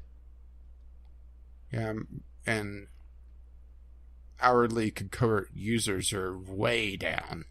But then again, that doesn't really matter because it's just a single player game anyway. It does seem like there's really nobody playing it on outside. Until a couple of weeks ago, or was playing even on Twitch. It got a Twitch bump. Yeah. During that time. Yeah, which honestly, here's the odd thing, and here's the thing that really makes me and made me take this off my wish list, is that they just showed that if you do anything that pisses off this developer, it doesn't matter if it has anything to do with their game whatsoever. If you have that game on your YouTube channel, they will eventually throw a hissy fit, because given enough time, you will piss someone off. I think that's pretty much a guaranteed thing. Just give it enough time, and they'll throw a copyright strike at you. Who would want to touch them now? That's a valid point, but that's why I'm a little perplexed about the streamer uptick, is that who would want to touch that when they've already shown that they'll throw a huge fit when they see something that they don't like. Granted, it's probably just due to it being PewDiePie, and they're trying to just throw this huge fit to get attention to them, and also to make themselves look like, we don't support racism. We're going to take out this closeted racist, which they actually called PewDiePie a closeted racist in their Twitter tantrum. Yeah. Oh. I bet the streamers, though, going back to that, are people trying to capitalize on it being Probably. in the news cycle. That's probably what that is. I really expected there to be an uptick in sales or something, but I guess not. Yeah, if anything, they lost sales, and oh boy, their Steam reviews took a hell of a hit. I have a hard time believing that they lost like 70,000 users. That might be an error. I don't know. Steam Spy is pretty spot on their users. Okay. Weird. I wish there was some way we could find out more information or verify that. Oh, unfortunately, there really isn't. Steam Spy is about it. Yeah. And granted, I really do need to register for Steam Spy because I haven't really done it, and it does hide some things behind the login, but it does show you the owners right there. Yep, I just created an account. Yeah, I just didn't want to do it right now. What does changes show? I'm going to look at it right now. Changes. Jaded, you got your mama's smile. It does seem like it has a hell of an uptick on YouTube, but that's... I would imagine most of that is probably people talking about it as a news feed, because this probably picks up the YouTube tag of Firewatch, and just goes from there, because views in the last week, 1.5 million. What are you talking? I am logged in. Oh. I verified my email. I'm logged in. Here we go. Alrighty. So what are you... What was changes? Or is that just, like patches? It's change in owners. Alright. So that's July. When exactly did it happen? I want to say the weekend before our last scheduled recording, but I'm not 100% certain. So that would be around the 9th? Yeah, I was gonna guess the 8th or the 9th. I really should have wrote down exactly when this happened, but it doesn't seem to be all that important. I mean, according to the changes, it's up. There's no negatives on here, but then there's a disclaimer at the bottom that says this feature is experimental and really not accurate. The margin of error becomes huge when applied to changes in owners as opposed to just owners. This data is based on changes in owners. On 3-day time samplings, it will show nothing for games with recent free weekends. Okay, so let's just go with the owner graph, and that is a pretty big downtick. And just based on what happened to their Steam page, and the fact that they went full-on dictator on their Steam forums, which honestly can't really blame them there with some of the stuff going on with the Steam forums. They had a lot of people pissed, and still do probably. All right, so for the time frame for when this news happened, roughly, there is an uptick on those numbers, but then it goes back down. Yeah, I wonder if that's people buying the game to review bomb them. Maybe. Because, well, the next feature, or the next thing we're going to talk about, is actually on here already. Have you looked at the Firewatch store? No, I haven't yet. Yeah, go check that out. Oh, shoot. I haven't seen this now, or yet. That's because it came out today. Oh, okay. Like 7 minutes ago today. Date range. Yeah, isn't that cool? Yeah.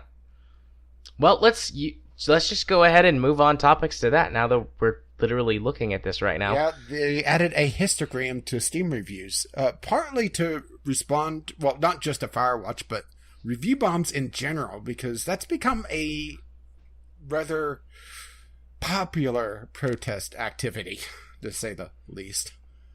And they really talked a lot in the blog post, which, once again, show notes, about possible ways to counteract review bombing, and there's not a lot of options that they could do without really kind of taking away the power of the reviews, and they didn't want to do that.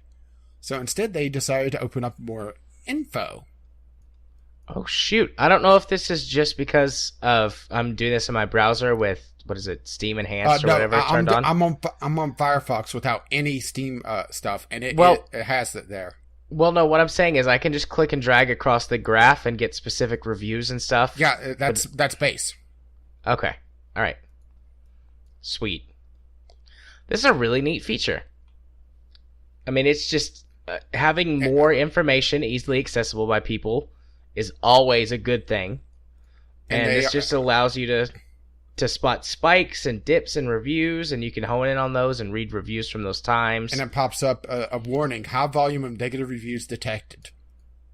And and allows you to see only those or exclude those to figure out, okay, well, excluding the review bomb, what does people say about it? Yeah. Yeah, when Valve wakes up and actually adds a feature to Steam, it actually is really impressive. Shame they don't do it more often, huh? Yeah, shame they don't actually do real things that benefit their customers more often. Can't hear you making Dota 2 card game.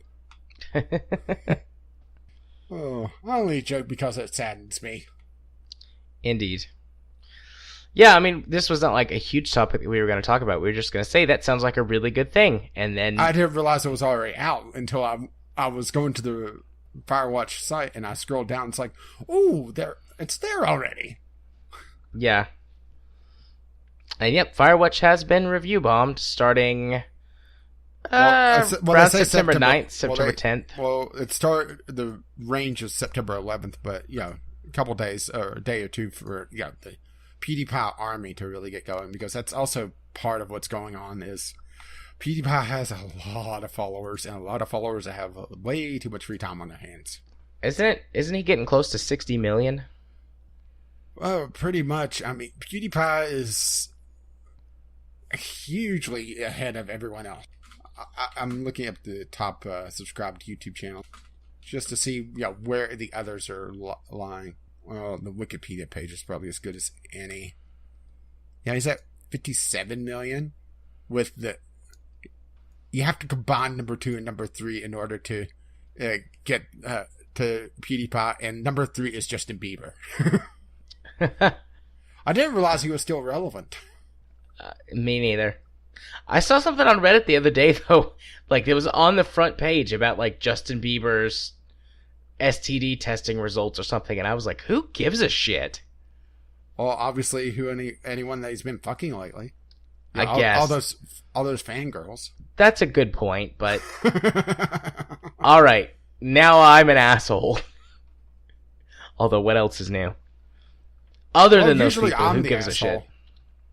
Well, let's put it this way. Outside of PewDiePie, which is a cell phone channel, in order to get this next cell phone channel, you have to go all the way down to number 12, which is a Portuguese channel. And it's the top-rated Portuguese channel. Interesting. As a matter of fact, number 2 is Hola Soy German. It's from Chile. And it's in Spanish.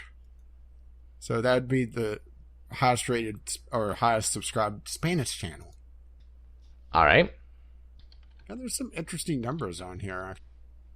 To make the top 100, you have to be, it looks like 13 million subscribers now. That's a lot of people. It is. It's too many people for me. It's too many. I don't want that many Taylor Swift is number 8. Good for you, Taylor Swift. I'd be happy with like 1,000 subscribers. That's good. That's a good audience, manageable by one person, less likely to get out of hand. And even if it does get out of hand, it's only 1,000 people on the internet. That's like nothing. Yeah, only 1,000 people to show up at your doorstep. Bring them on. Have a real life pubga. Well, I do have real life guns, so just take my shirt off and go forage for food for a little while. Yeah, it's good enough. Same thing, really. But do we really have anything else to say on either, the clusterfuck that is PewDiePie? Well, at least I should say this clusterfuck because, PewDiePie, he's paid to say outrageous things, and then people get outraged by him saying outrageous things. I just don't understand that. Yeah. I don't have anything else to say. I wonder if it's partly because of his audience, not the numbers per se, but the age range. Maybe. If he wasn't so popular with the younger demographic, do you think people would care as much if he paid people to hold up a anti-Semitic sign? Probably, but not as much. Well, obviously the Jews would be upset, but still, I mean, they're always upset. People's outrage would be like an 8, but because he has so many young people and kids in his audience, then that makes it like an 11. Because this one goes up to 11. Why do you make the outrage just louder? Because it goes up to 11. Because Twitter only has 140 characters. Yeah. Anyways, I don't have anything else to say about it. So that's all we have to say about that. That's all I have to say about that. Yeah, and I'm sure, we're going to have more DMC. Hey, Alex Mallers has her court case coming up soon. So we'll have that. Oh, yay. Well, and supposedly she's gone completely batshit insane. Again, or worse? Well, she's talking about how it doesn't seem real and she hasn't gotten a lawyer. So, she's going to end up in jail. Good for her, I guess. Hope you like it. Anyways, let's move it on to our next topic. Development on Battleborn officially ends as the game enters maintenance mode. Need to play taps. Battleborn. I heard you do something. I wasn't sure if you were about to just break out a kazoo or something. No, I was popping my fingers. Oh. Well, between this and another topic we have coming up, I think it's safe to say that developers need to stop playing follow the leader for video games. Do you think that's a fair thing? I think so. Because it happens time and time again where there's a particular game that becomes very popular and then everybody tries to cash in on it. And some people, some developers, are able to, get that in there and, make money. Overwatch became a very successful. Paladins is able to become very successful. But then we have things like Battleborn that tries to be Overwatch, but their entire ad campaign was that we're not Overwatch, and released around the time Overwatch came out, and has a very similar player base to Overwatch. Yeah, that's not a recipe for disaster, is it? Nope. I mean, a market can only support so many players in a particular genre, and in markets that have massive juggernauts, you have room for 3, maybe 4 games, and then you just get down to the more niche versions of that game. And if you don't have something like a gimmick or, something that makes your game truly unique, and then that thing also being awesome, your game just won't do well in that environment. Look at the MOBA genre. I mean, you have League, you have Dota. Then a very distant third would be, I guess, Heroes of New Earth. Sorry, Heroes of the Storm. Heroes of New Earth would be 4th or 5th now.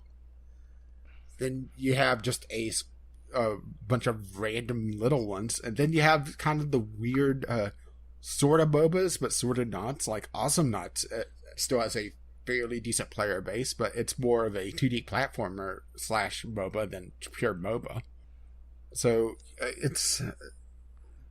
why do developers think that they could pull players away from a very dedicated game? Because things like Overwatch, yes, the basic skills will transition, but once you're so dedicated to a game that you're spending, 20 hours a week playing, you're not leaving Overwatch until it, dies or until it does something stupid. Yeah, or you've played it for so long that you're done. But for most people, that takes a long time. Yeah, and also, once you get to that point where you're done, I don't imagine people stick with the genre that much. Or at least immediately stick with the genre. They may come back eventually, but, if I'm done with Overwatch, I wouldn't imagine I would look for another hero shooter. I would try something different. Yeah. I would do that, try something different. I think partly devs, particularly big companies or, bigger companies go, oh man, this one thing is making money hand over fist. We can get some of that money. Do you think the phrase money on the table comes into play? Oh, I'm sure it does. There's that, plus there is this odd migratory community that exists for the survival crafting genre, and I think everyone wants to figure out how to get that too. Yeah, and I would say the survival or the battle royale, but I think PlayerUnknown's Battlegrounds has done that with other games kind of trying to cash in. I mean, hell, GTA 5 has a battle royale mode now. Yeah. I think that there are those two things going on. Like, companies are like, oh, we'll swoop in here and we'll get some of their market share and we'll be the one that gets the people that aren't playing in this genre. And that just doesn't work with gaming, because games are little communities that form and people stay with their friends. Or, they pick one thing, and because of the sunk cost fallacy, they'll stick with it instead of trying something new. I'm not sure if it's really a fallacy so much okay, it still is a fallacy, but let's use the MOBA genre again, just for the ease of use here, is that going into a MOBA, it requires a lot of learning of various heroes, or whatever that version's calling it. It's heroes or champions or whatever. Right. And you're learning usually dozens of different people or different playable characters. Why would someone want to go away from that when they have to start at base level again? You're not pulling those people away. Well, that's true, but one of my favorite things about those games is starting from nothing and working up to something and then doing it again. But I'm weird. Yeah, there's probably way less of me. We are both not the average gamers. Yeah, there's probably way less of me out there. We're above average at something. Yay! Yay! We're above average because we're buffet gamers. I'll take a little bit of a HD remake of a racing game, and look, a competitive choose your own adventure. These last 2 weeks I've exclusively been eating at the strategy salad bar. It's more like a pig broth at this point for you. Nom nom nom nom. Anyways, we kind of stepped into our next topic's territory as well. Yeah, we're being almost perfect segues this week. Almost. It's almost like we planned out our topics a little better for once. Well, I may have been doing some juggling. Yeah, I saw you do that. Anyways, Cliff Bleszinski on LawBreakers, he has a quote that's part of the headline. I have to keep this game alive. So you're skipping number 5. Oh, you're right. I did skip number 5. My bad. Yeah, I just had to fuck it up. Yeah. Well, that is you. You are a fuck up. Number 5, PlayerUnknown's Battlegrounds now holds the record for most concurrent players on Steam of all time. So it beat out Dota 2 finally. Yeah, well, Dota 2 it had a record one of the invitationals, and Dota had a way to be able to view the streams in game, and that's where the peak was, if I recall correctly. And PlayerUnknown's Battlegrounds beat that. And I really wish I had some of the numbers on this. Not for the total players, because it is just a stupid amount of players. As a matter of fact, at the same time this achievement hit, this milestone, Steam hit a 15 million player concurrent player base. Over 1 in 15 players on Steam was playing PUBG. Yeah, that's insane. Yeah. And I just have to wonder, and this is going to sound a little bit sour grapes, but I have to wonder just how many bot AFK farmers there are in this game right now. A few. That's a problem that they're having. Yeah, they've been talking about the last patch doing something about that, but I haven't seen anyone giving me any details on that. I'm not sure how effective that's been, but yeah, PlayerUnknown Battleground, its market on the Steam market is just insane. Yeah. I mean, it's worse than the worst day of TF2's market. It's the worse than Counter-Strike Go's market. I mean, it has a $500 skirt. It does, but I kind of applaud them for that. It's like, if you can drive up the price on a stupid in-game skirt to $500, you deserve the money that some idiot pays you. I have no idea. I probably don't want to know how rare that is. No, probably not. And there's so many people that's talked about how they made their money back already on the marketplace and are looking forward to more releases on the microtransactions. And it's just, stop doing that! So I was originally very interested in this game, but it's just sort of grown into this mass, and I'm like, I don't want to be a part of that anymore. I don't want anything to do with this game anymore. Well, it's not even just that. It's all the controversy around it with the streamers and how it's kind of the inverse of what Firewatch is, to be perfectly honest, how they're doing everything they can to bend over backwards to make streamers happy, to get more streamers to play their game, and possibly screwing over the general player base to do it. Yet somehow still this game is taking off like crazy, and I don't understand. Yeah, it's just like that phenomenon. Like, something, most people are not like me. Most people, whenever they see something like this, they want to go check it out and see what's up. Like, over 1 million people were playing this game today. I have to go see what this is. It must be a good, cool, important thing. And I mean, that's, Psych 101. Most people are drawn to whatever's popular, because it's like, if 1 million people like this thing, they can't be wrong, right? And so it just kind of continues to build on itself. So wait, am I weird for not doing that? Are we both weird? We're both weird. We're in the minority.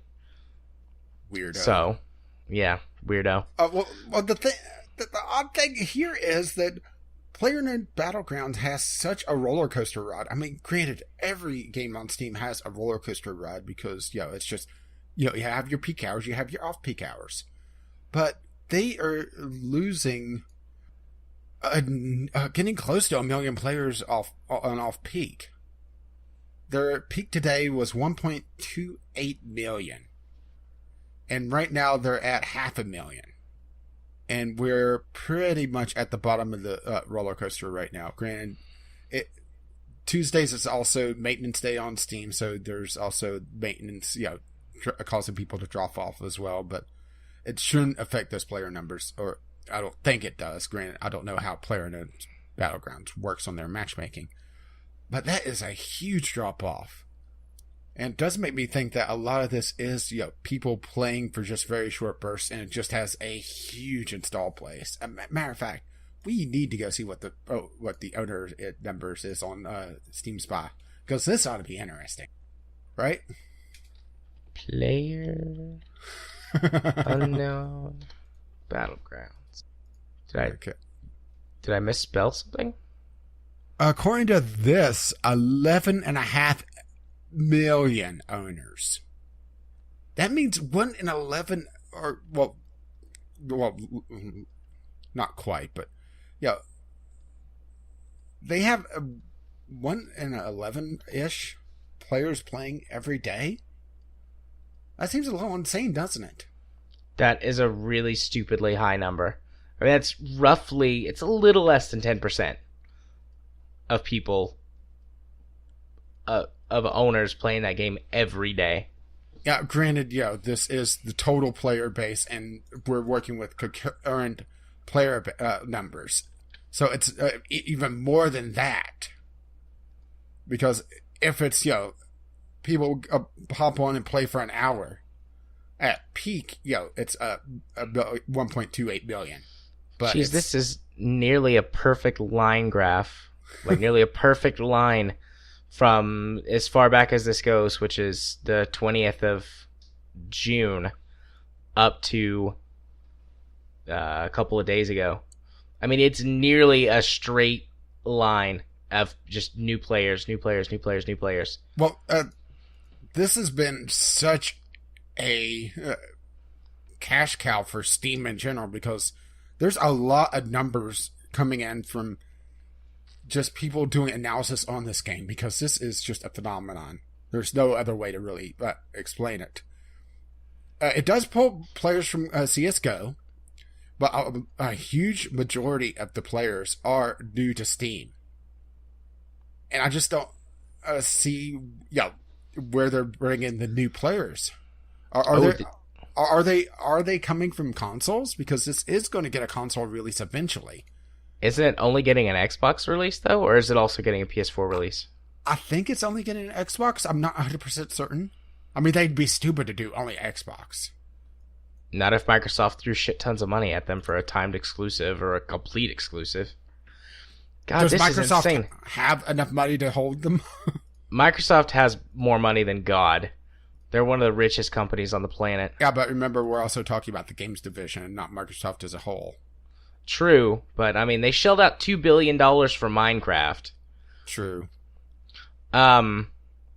So, also, peak daily concurrent players has been rising at almost a steady rate since the same date, June 20th to the 18th. There's a couple of dips, but it starts at around 200,000 and just climbs and climbs and climbs and climbs and climbs all the way up to 1.3 million. Oh, sorry, it dipped down to 1.1 million one day. Okay, peak daily concurrent players, it had a huge uptick from the week of, from the 14th to the 15th, but that was also the day that they hit the peak. So I imagine that's people saying, "Oh, they're going to hit the thing. I want to be on at that point." Yeah. Also, looking at the hourly concurrent graph, it looks like a heartbeat. Just up and down, up and down, up. But I mean, it never drops below 200,000. Yeah, it does seem like they're. Okay. I found something interesting here. Okay, their average time per player. Well, granted, it's been fairly steady-ish. It looks like it's 88 minutes. It's actually a lot longer than what I expected it to be. Yeah, I don't know how long games last or how long the matches last. Not that long. That's granted. It also depends on how lucky you are. But median time per player is average time per player, and then median time per player. I'm not sure what the difference on those are, but median time is 45 minutes. Maybe, median is just the middle, while average is accounts for or brings in the outliers. So I imagine the streamers that are on for 12 hours brings that up hugely. Yeah. So probably median would be a better use for the average player, as strange as that sounds, which puts it as 45 minutes, which is probably 2 or 3 matches, depending on how lucky or unlucky you are. Yeah. What sounds about right. Yeah. This game has made nearly $350 million just doing some quick math. I mean, that doesn't count like Steam taking their cut and taxes and etc., but just like raw money before people start getting their cuts. Nearly $350 million for an indie game. This might be the biggest indie game since Minecraft. I think that's pretty safe to say. Man. I mean, this is the next trend. Like, we had MMOs were big for a while, and then MOBAs, and now I think it's this. I think it's the arena shooter. I mean, I could be wrong, but... slash Battle Royale. I think we're going to have two at once. Yeah. Which, have you noticed the common thread? No? Multiplayer. Oh. Yeah. I don't think we're really going to see a huge flavor of the month for single player for a long time. Unless there's something groundbreaking, possibly with AI. I still think that's going to be the big change. Because there is a huge difference between playing with a player and playing against a bot. Unless it's Dota 2. Yeah. I just find this fascinating. Like, I'm so not interested in this, but I mean, since you're logged in, can you go to the geography? That ought to be interesting. Oh shit! By quite a lot, China. China's got nearly 30% of the player base. Then the United States is in second place with around 18%. I wonder how many of those are the equivalent of the gold farmer. Then Korea. Because I remember, back in my MMO days, you would run into every so often the Chinese gold farmer. Usually someone using exploits, but for this they just have to set up a game and do nothing, or at least unless the last patch did something. That's a very interesting thing, and explains why there's such a huge dip whenever it comes to peak time for Europe and the US. Yeah, I mean, so yeah, China. Okay, I see what these two different numbers mean now. Okay, so China owns 33% of the copies sold and represents 28% of the player base. United States owns 18% with 15% of the player base. And then there's a massive drop down to Korea at 6% ownership with 5% player base. And it just goes down and down and down and down. The only other category is other that's big. But, I mean, obviously that includes everyone else that's not their top people. That's fascinating. I mean, gaming originally has been, like, biggest in the United States and in Japan. And then we saw its larger proliferation to Europe.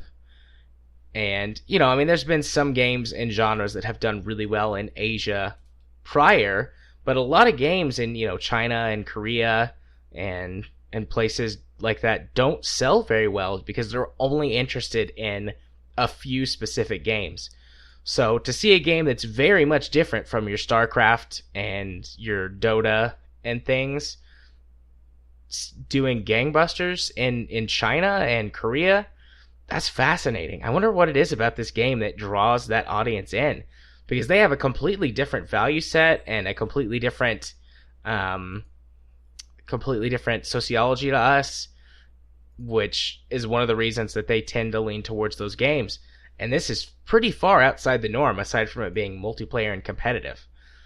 And I mean, maybe that's enough, but I don't feel like that should be enough for this game to sell so well in Asian markets. Sorry, I decided to go ahead and set up my account. No, you're fine. You're fine. Yeah, it's well, I've used the word phenomenon several times, but there's no other way to really say it, right? Yeah. This is insane. I mean, we're over the next couple of years, we're going to see a bunch of these from AAA developers. Hell, we've seen GTA 5 put in a Battle Royale mode already. We've seen The Division also get it in a DLC. Fortnite has gotten it. So we're already seeing it, and it's not that difficult to create. It's just there hasn't been a really good Battle Royale game until now, or... people are saying that this isn't even that great. It's just good enough that it's capturing people. Right. because there's a lot of complaints about bugs. There's complaints about the devs. Well, for one, being dicks about screwing people over on for streamers. There's them breaking their promise about microtransactions. The fact that it doesn't run all that great. I will forgive bugs because it is an early access game. It's an early access game with this numbers. Yeah. The early access system is just going gangbusters for Steam. Yeah, I mean, this game is more than twice as large, like has more than twice the player base of their other 3 games combined. Because Terra, they did Terra. I didn't realize that. Terra's got roughly 4 million, 4.25 million players. But, I mean, it's not even close to this. This is, yeah, it's a phenomenon. Crazy gangbusters game. I just wonder what the next one's going to be. If we could figure that out, we would be millionaires.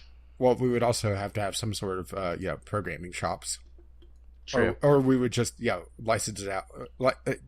We would get a minion. Put out an ad for a couple minions. Well, Chemist does programming. He's made a basic game before. Yeah, but I would imagine Chemist would rank above minion. Well, he could be like, I don't know, a lieutenant or something. We're like the Godfathers. And he could be like one level below us. I mean, I'd cut Chemist in for, I don't know, 10%, 15%. You're just trying to fuck Chemist. Yeah. Why not? Not even trying to deny. Nah. All right. I don't really have anything else to say other than just like, what the fuck? So, you want to move it on to our next topic, the one that I tried to skip this one for? When we actually had some interesting discussion. Yeah. Anyways, our next topic, Cliff Bleszinski has to keep the game alive. I read the title already, so yeah, let's go ahead into it. Staying alive. No, not really. Oh, LawBreakers. Oh, what a massive flop that was.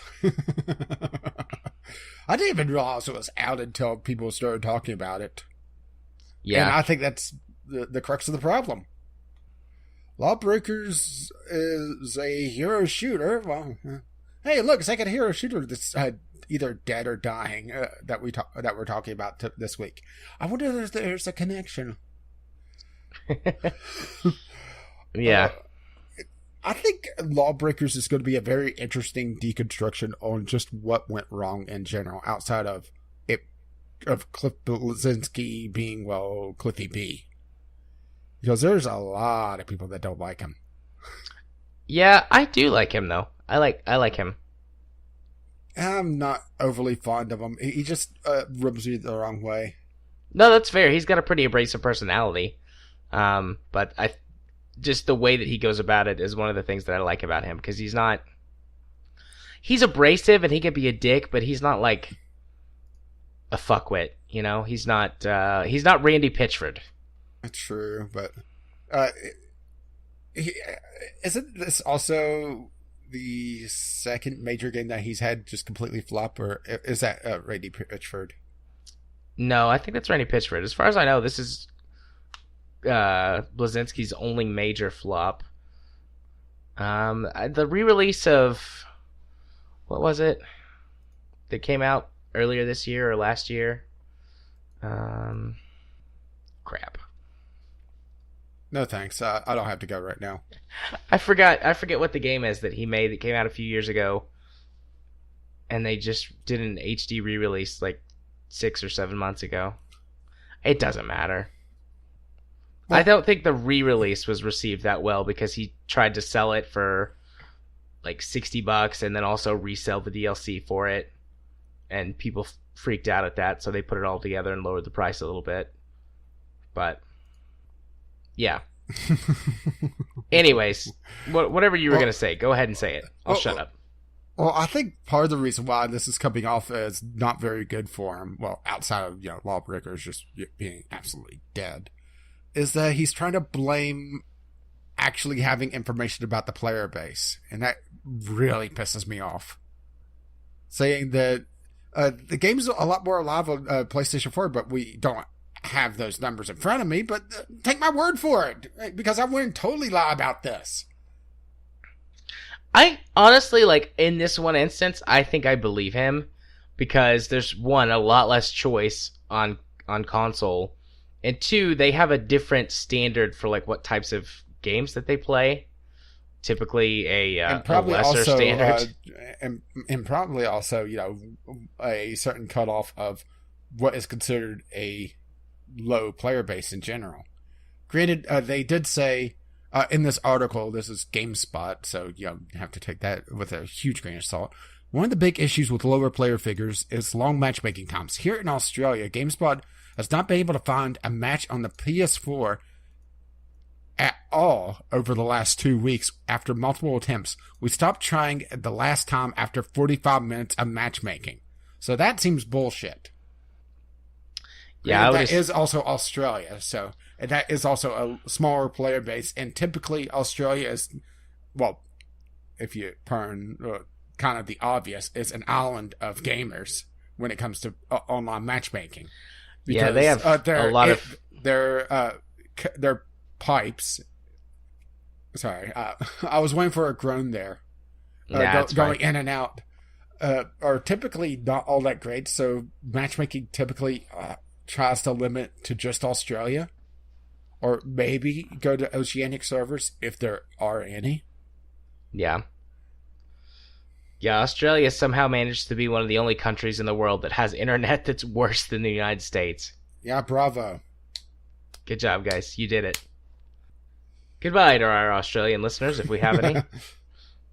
It's been nice. That's true. That's true. Your uncle.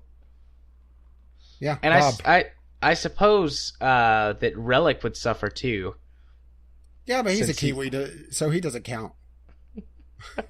Fair enough. Bye, Relic.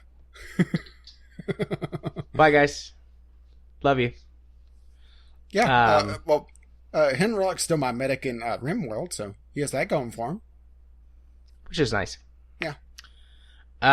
Yeah, I mean, they haven't made an announcement about turning this game free to play, at least not that I've seen. But I feel like if you're gonna save your game, Cliffy, just make it free to play. But just don't do what Battleborn did and call it a free trial. That's another thing that we didn't really highlight on when we were talking about Battleborn. We talked about that before. Yeah, but not this week. Oh, okay. Yeah. Is they tried to bring in players by making it free to play, but they called it a trial. And every time I saw free trial. When it comes to that game, my mind says free trial. Well, demo.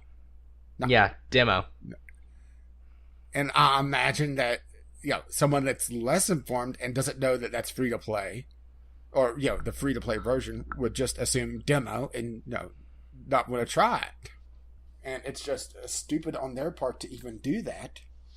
So, or I should say to use that terminology, and terminology is very important when it comes to marketing.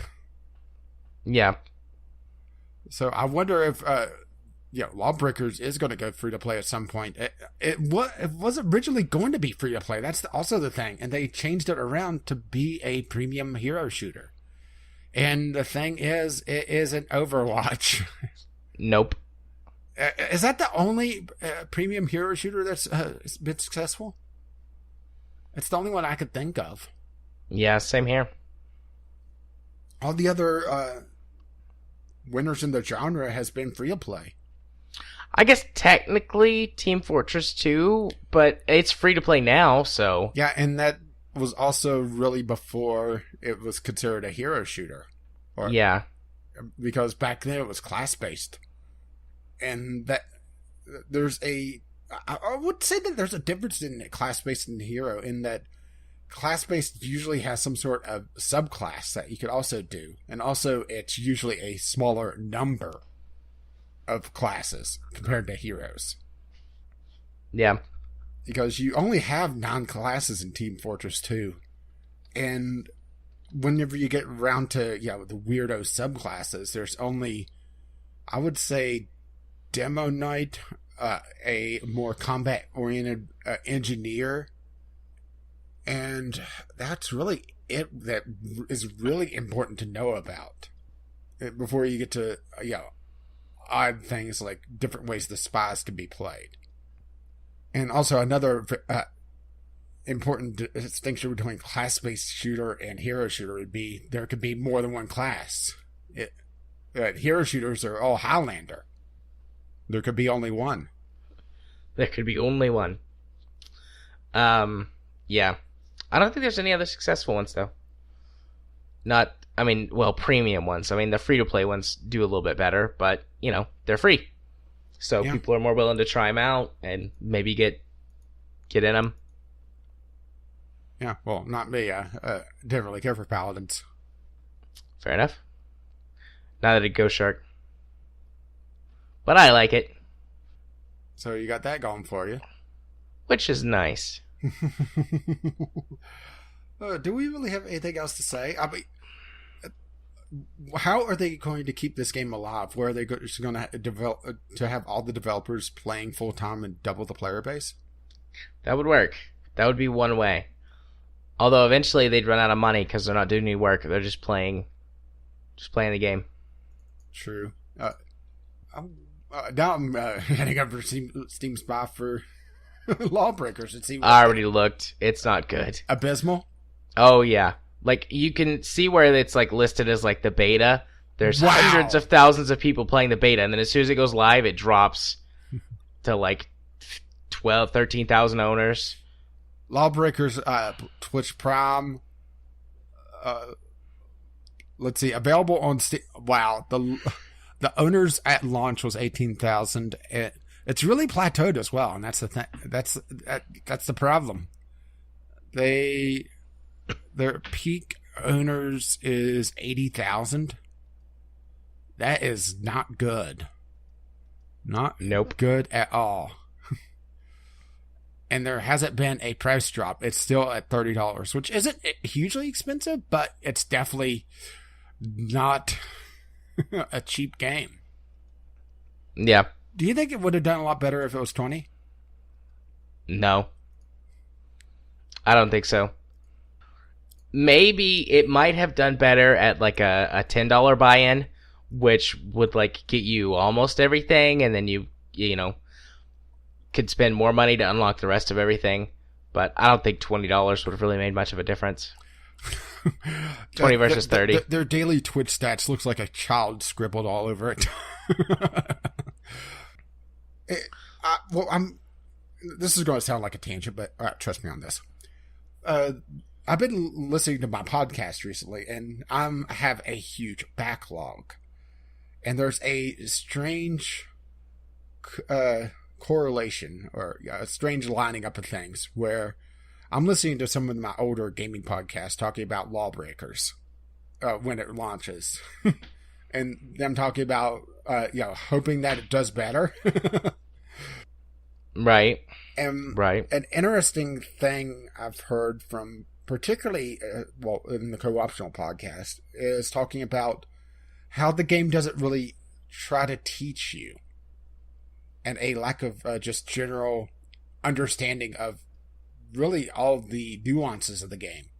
Do you think that could also be part of the downfall, where someone goes in and, because this game is so movement-based in a zero-G or low-G environment, but players don't know how to use that, it makes it feel a lot more clunky, and they don't want to stick around. Yeah, absolutely. I talked about this a couple of weeks ago when I listened to that podcast, because, I'm all caught up on... Yeah, I'm, on it. Still 40 hours on my podcast. And, such a... And it's kind of funny that there's so many positive reviews as well. Yeah. Alrighty. Well, I'm looking at the time. Do you still want to do our general topic? Or... Yeah. I don't think it's going to be a long general topic. Okay. But I do think it's an important one to talk about, particularly since there's been the Cuphead debate. There was Polygon's Doom gameplay, a couple of years ago now. Just, do game journalists have to be good at video games? Competent, yes.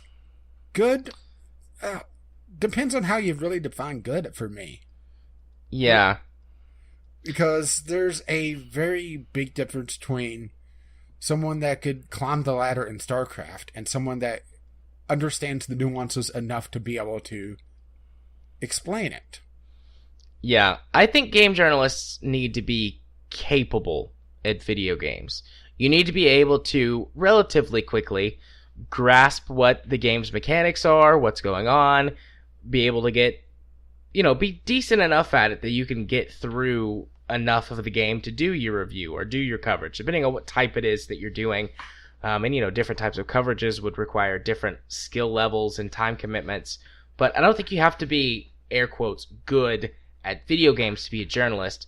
But I think it was TB who said this on the Co-Optional podcast a couple of weeks ago. There does have to be a certain level of base competence because this is your actual job. If you are a real games journalist, like that gets paid or that has a following on YouTube or whatever, and you receive enough support to do it as a job, you need to be competent at it like you would be at any other job that you held. So yeah, and the problem with covering video games is that it's interactive. You just can't just sit there. Well, unless it's an idle game, then you kind of have to just sit there. But yeah, you have to interact at some point. And there's really no other entertainment medium that does that. Having someone that's never played a game trying to do a review is like having a blind person trying to talk about cinematography in a movie. Yeah. Yeah, that is very true. That is an excellent way to put it. I think the issue with the Cuphead video and debate and everything that sprung up from that a couple of weeks ago, I don't think they should have released that footage. Like, if you need 20 minutes to adapt to a video game that maybe, has very tight controls or slightly different timing or whatever that you're used to, and supposedly, like, that first level in Cuphead is pretty hard. Like, most people have said that it takes them a lot longer than they think it's going to get through that first level as they're getting used to, like, the different timings of the game and just the way the art style affects the way that you play it because it made things look different. Like, that's all fair and good if you need 20 minutes or so to get used to a game. But you don't release that footage and make people think that you're just the worst. Well, here's the thing, is that if you release it, own up to it. Say, I wasn't very good, and at least try to say, it's my fault. Don't turn it on your audience, say, you don't understand how hard it is. Explain it. Right. But also, at least in the footage release, there's no commentary. And that's also something that I think people don't really take into account, just how much of your attention is drawn away when you're chattering away, trying to be at least somewhat entertaining. It makes it so that you may miss things that are just obvious on screen. But at least in the footage, there was none of that. And that's something that, doesn't make them look nearly as good. So maybe you're sitting there talking to someone that, was making them miss the obvious, step here and then jump up and do this dash thing, which I will admit that the dash, it took up a couple times to get the timing right, and that's perfectly understandable. There was a jumping sequence in Guacamelee that I don't think I ever got past, but it had a very small timing window to be able to do a certain button combination. Granted, this isn't the exact same thing where Guacamelee had a button combination while this is just a single, hit of a button. But it's the same general idea of a timing puzzle for a jumping platforming section. Granted, that this is also the tutorial, and the Guacamelee, it was probably about halfway through the game, but same general idea. But I also wasn't recording Guacamelee. Right. So yeah, I mean, I feel like that's, this is one of those things that because it's the internet, people get way more upset about it than what seems necessary. But Well, I mean, I feel like Dim can poop. Yeah. I feel like if you're doing this as your job, there's a certain level of competence that is required. And if you're doing it as just a hobbyist or just for fun or as a joke or whatever, then you're not in the same category as someone who is a video game journalist. Because And I think also, that if you release the blooper reel, own up to it. yeah. And that's I think that's the main takeaway, at least from the Cuphead debate, is that they were trying to divert the blame onto practically everyone except the person holding the fucking controller. Right. Also, something that you can do if you're going to release a blooper reel, add a little bit of commentary, put some silly music on it, something that makes us be like, haha, this is a joke. Well, they may not have been able to legally do that because this is a pre-release copy. They may have had a clause in their non-disclosure agreement or their embargo. I see. That makes sense. Good point. Or at least I should say for the funny music. Having some sort of commentary or even just text on the screen may have been a step in the right direction, but it really is up to the developer if they allow that. And I completely understand them wanting to have non-commentary, just gameplay out there, but at the same time, this doesn't make their game look particularly good. Yeah. But maybe this comes back around to the whole PewDiePie versus Firewatch of any publicity is good publicity. Yeah. Which, in this case, I really don't think so. Yeah, I don't think so either. But, whatever, I guess. Alrighty. Well, are you ready to move on to our community corner? I think so. Okay. Oh, look. Crickets again. That's fine. Our mail sack is empty. That just means I might make it to bed by 1:30. What, you just want me to tuck you in? Sure. Oh, my. Okay, we did have one tweet, though. From Chemist. I need to see pics of me and XCom as soon as possible. He saw. Yeah, he said ASAP as possible, so I'm picking on him ever so slightly. And we did have 2 questions of the week since we were gone as well. I'm doing this slightly out of order, just to annoy Jared. It's fine. Question of the week number 1. What is the toughest moral choice you've made in a video game, and what did you pick?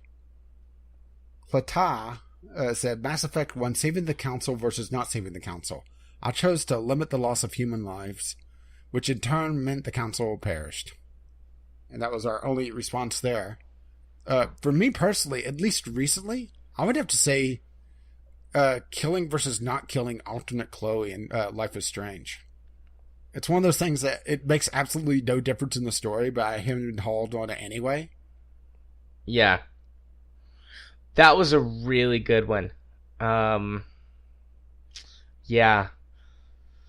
Still, though, I think the biggest one that I've ever had that gave me the most pause was in, I think I've even talked about this before, was in Mass Effect 2. If you do Legion's loyalty mission, at the end of the mission you get to choose between destroying, like basically committing genocide, killing millions of Geth that are like in stasis mode, so they like pose no threat, or like inserting a piece of code into their mainframe that basically brainwashes them into joining your side. And it's like, do I commit genocide or brainwash or mass brainwash? And like neither choice is a good choice, but it's like, this is what you have to do. Like, these guys are a threat, and we can either destroy them or we can turn them to our side. And I actually stopped playing the game for a little while and just sat there and thought about it. And ultimately, I chose brainwashing, going for the sort of like greater good, like, well, the Reapers are coming, and these are like 3 million soldiers, we could have to fight them. And then I felt bad about what I did, but ultimately, I felt like it was the right choice. The need of the many outweigh the needs of the few. Or the one. Or the one. Well, at least until the sequel. So that does kind of take away the moral lesson whenever they sacrifice so much for Spock in the next movie. Yeah. But I guess, getting Mr. Pointy Ears back was very good for the franchise. Indeed, Leonard Nimoy was great. He was one of the best. And I just remembered that he's dead now, and that makes me sad. Oh, don't worry, Shatner's still around. Last I checked. Shatner's pretty good too, but Leonard Nimoy was better. Anyways.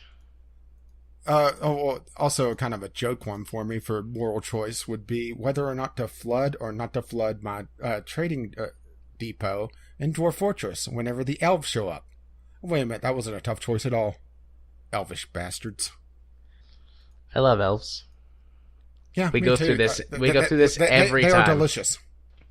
We go through this every time. I love elves. I play elves because they get bonuses most of the time to magic. I need to get you to play Dwarf Fortress to have you join my side. I'll give you 3 trade caravans before you get pissed off at them. So the other question of the week was, what game do you think has the most impressive weather effects? This was a little kind of joke for you since you were, hanging out in your storm bunker. Right. Kyle responded, honestly, Grand Theft Auto Online, at least I assume that's what GTAO is. Yep. Has pretty awesome weather effects, including cloud layers. Weather effects are something I haven't given a lot of thought to, though. I would have to say for me it would be Mad Max. Some of the just massive dust storms are rather impressive. Yeah, definitely The Division. That is some of the best snow modeling and snowfall modeling I've ever seen, with you being able to leave footprints that can get filled in by fresh snowfall. The storm effects whenever a snowstorm blows through are just phenomenal. So, yeah. And that is the community corner for the week. If you wish to contact us, you can email us, vglpodcast@gmail.com, or tweet us, vglpodcast, on Twitter. And the question of the week, assuming I don't screw up the date again, appears Friday evenings, Eastern Time. Sweet. Well, let's move on to our last topic, which is our Steam Discovery Queue. Music. Yes, music. Let's have some. And let's see if I get anything actually good. Oh, well, here's something interesting. Dishonored, Death to the Outsider. Isn't that the DLC? It's actually a standalone. Or expandalone, or whatever you want to call it. I haven't played Dishonored, and it's been on my to-playlist for ages. I do have reservations just because of its publisher, but that's, me being me. Right. But if you could get past, it being a Bethesda-published game, and it may be good. I haven't heard a lot about it, but then again, I've been, I shouldn't say actively avoiding it, but not really looking into any of the coverage because I didn't want any possible story spoilers, because I do intend to play Dishonored at some point. I originally was playing it and I kind of got sidetracked and I started reading things, but Bethesda, that's kind of their thing. Yeah, I like Dishonored 1. I haven't played Dishonored 2. Yeah, this is a standalone for Dishonored 2. Yeah, so I got an interesting one. Iron Tides. This looks like, it's a turn-based Viking battle game that includes both naval combat and land-based combat. It says it's a roguelike, so replayability. But it looks neat. It's got a cute art style too. I just got another one. Epic Tavern. Granted, this is an early access title, so all reservations there do apply. It looks to be a fantasy tavern tycoon game.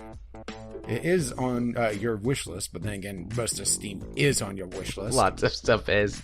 I don't remember ever seeing that game, so. Well, you're listed here. You want it. It. I believe you. I just don't remember it. There are a lot of games in this genre, but there hasn't been one that's been particularly good yet. And that's kind of odd. It's odd that there hasn't been a really good tycoon game for a fantasy tavern yet, now that I really think about it. Yeah, I mean, it makes a lot of sense. It's kind of like the natural quest hub for fantasy worlds. You would think that there would be something about that, but no. Not yet, at least. What? Okay, I have to read for a moment about this. Okay, well, I can cover you. I got another one. The Land of Pain. The Land of Pain is a Lovecraftian horror adventure. That sounds very interesting. Because that really suggests to me what I want in a horror game. I will admit that I'm not a huge horror fan, but I do like my more psychological side of horror. Only problem is that so much of horror is either jump scares or gore, both of which I'm not a particular fan of. But this has some really impressive looking screenshots. Granted, that doesn't really mean a lot these days, to be perfectly honest. But it looks like it is pretty well reviewed, and it looks interesting at least. So, and that's really the point of the Discovery Queue, at least, well, for me. Yeah. So I don't like the name of this game, but it looks fascinating. Let me drop the link before I start talking about it. Yeah, let's drop that link. Alright, I don't really like the title of this, Dark Future Blood Red States, but it looks like... Electric Boogaloo? It looks like a sort of tactical car combat game that's set in, like, near future dystopian America. What in the hell is this? Yeah, the screenshots don't really do it justice, and neither do the videos, but the description down here in the features talks about Looks strategy. like it's not available till next year, though, so who knows what this is going to turn into. Similar to games you played. Hard West. No. That doesn't look like anything, like Hard West. Yeah. It looks neat, though. I'm going to keep an eye on this. Okay, here's another one for me. But I typically have a lot more on my Discovery queues than you, so because I'm more lenient onto that looks interesting. Academia School Simulator. Another kind of interesting subgenre of tycoon games. So this is my second tycoon game so far today. That you would think that would be a lot easier to do, but I've seen a couple of games try to do a school simulator or some sort of school tycoon game and just not do all that well. This looks like it could be good. It's borrowing at least partly the Prison Architect's art style. Granted, everything is more boxy than ovals like Prison Architect. Early access once again, so... I just got Cook Serve Delicious, which is funny, because you talked about it earlier. I'm not going to put it on the list. You covered as one of your games. Yeah. It's like they also have a political game from the same developer, or same publisher. Looks like they at least have some sort of idea what to do with Tycoon. Granted, early access, so who knows how it ends up. And there's a lot of people complaining about bugs. That's something it's kind of weird to complain about bugs, but at the same time, it makes sense to talk about them for an early access title. I'm not sure where I really come down on. So, okay. Muv Love Alternative. This is a visual novel. It's the third story in a trilogy. It's a $40 visual novel, so hopefully it's a good one. That's actually a very highly rated one, if I recall correctly, or at least the first one in the trilogy. I'm actually gonna link the bundle, because I mean, why would you buy the third one and not the first two? I was gonna say Muv Love. That looks neat. I'd love to pick that up at some point, because it looks like there's mecha, and it's all about a group of all the protagonists are female. Yeah, if I recall correctly, I'll double check this. I believe it's one of the more highly rated games on the visual novel database. Oh, well, there you go. Muv-Love Alternative is, let's see, top games, top sort by rating, number 1. Oh, okay. Sweet. I'm in. That's my list, by the way. That was the last game on my list. The rest of mine were absolute crap after that, but yeah, Muv-Love Alternative is rated a 9.17. Damn. That's good. That's high up there. Well, that's out of 10, by the way. Next time I've got $100 to spend, I guess I'll buy the Muv-Love trilogy, or just wait for it to go on sale. It looks like it's been on sale a couple times before. See, well, according to this, Muv-Love Alternative is classified as a very long novel at 50 hours plus. Number 2 is Steins Gate with White Album 2, rounding out the top 3, which White Album I don't think is on Steam, but the first 2 are. Yeah, it's like, is this game relevant to you? Visual novels.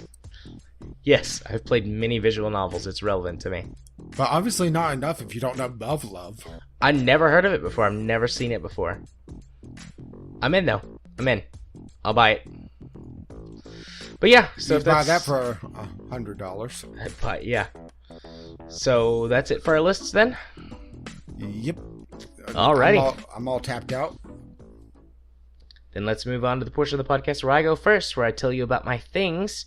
If you want to find my YouTube channel, you can do so by searching for Gaming Psychologist. I have my first real, genuine, long-running series that I've started, which is my VGLcom series. Hey, you had one before. Well, I mean, like, all me. Like, this is all me. That's what I mean. Ah. So I'm not dragging you down. Got it. You're supposed to say, no, of course you're not dragging you down.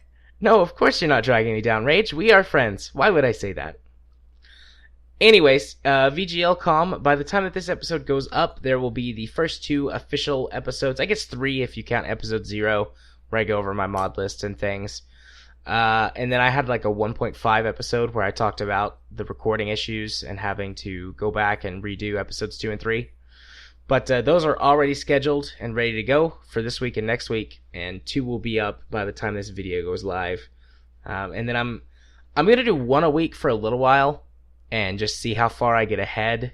I might go to 2 a week if I'm able to record enough, but my recording schedule, like to do my own thing, is a little bit wonky just because of some of the chaos that goes on in my life. So and I eat up a lot of time as well. Yeah, but it's time well spent. Anyways, my personal recording schedule can be a bit wonky, so I'll probably keep it at 1 a week for a good long time. But if I'm ever able to get far enough ahead, I'll swap to 2 a week. But yes, other things that appear on my channel, you can see them by searching for Gaming Psychologist on YouTube, like I said already. If you want to follow me in other places, you can do so over on Twitter by following me at JMA4707. If you want to watch me stream games on Twitch, you can do so over at twitch.tv/jarthur4707. And if you want to be friends with me on Steam, where I accept all of the lovely, lovely friend requests from all of the lovely people, my Steam username is jarthur4707. And if you wish to let me know exactly what episode of the podcast you're coming from, the password for this week is YARG!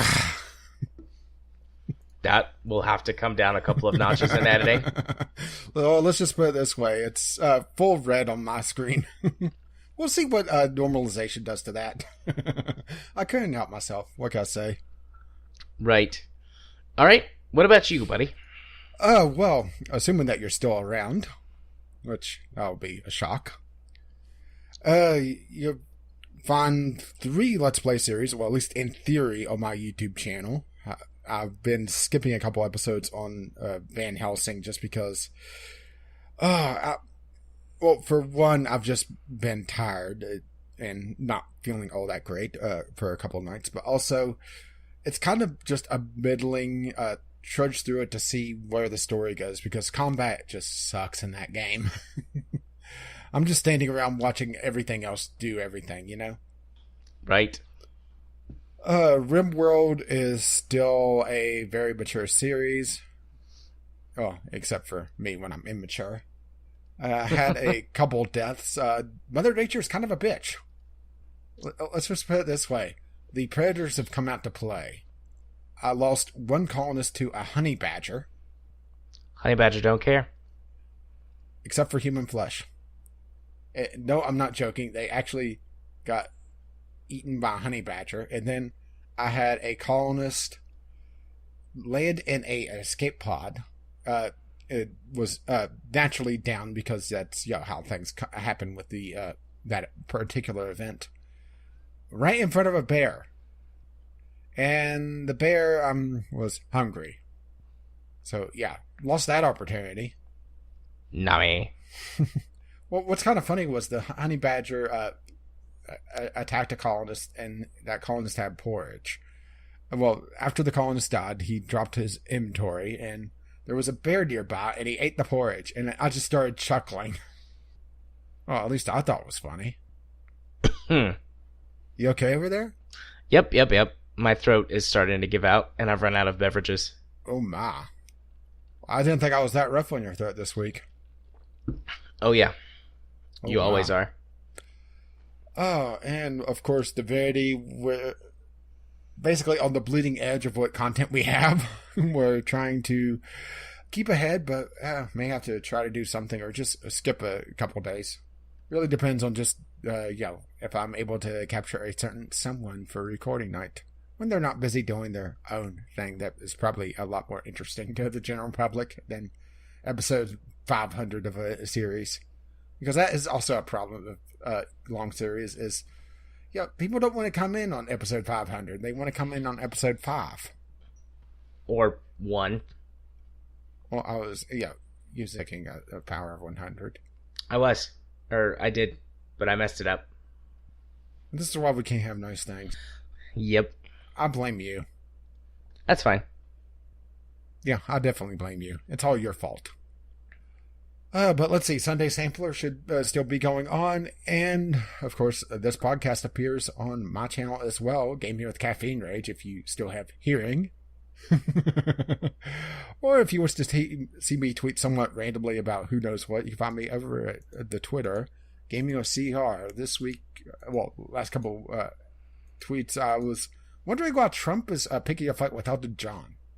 Because Elton John's just that fabulous. Well, he is the Rocket Man. I can't sing right now. I like you like this. I don't. My throat hurts. I approve of this message. Okay, so if you wish to contact us, once again, it is vglpodcast@gmail.com with your letters, voicemails, gaming-related topics, or just tweet us VGLPodcast on Twitter. If you wish to help pay for Jared's throat surgery, you can help us out at patreon.com/VGLPodcast. If you want to see our lovely, lovely show notes, well, that'll actually be a first.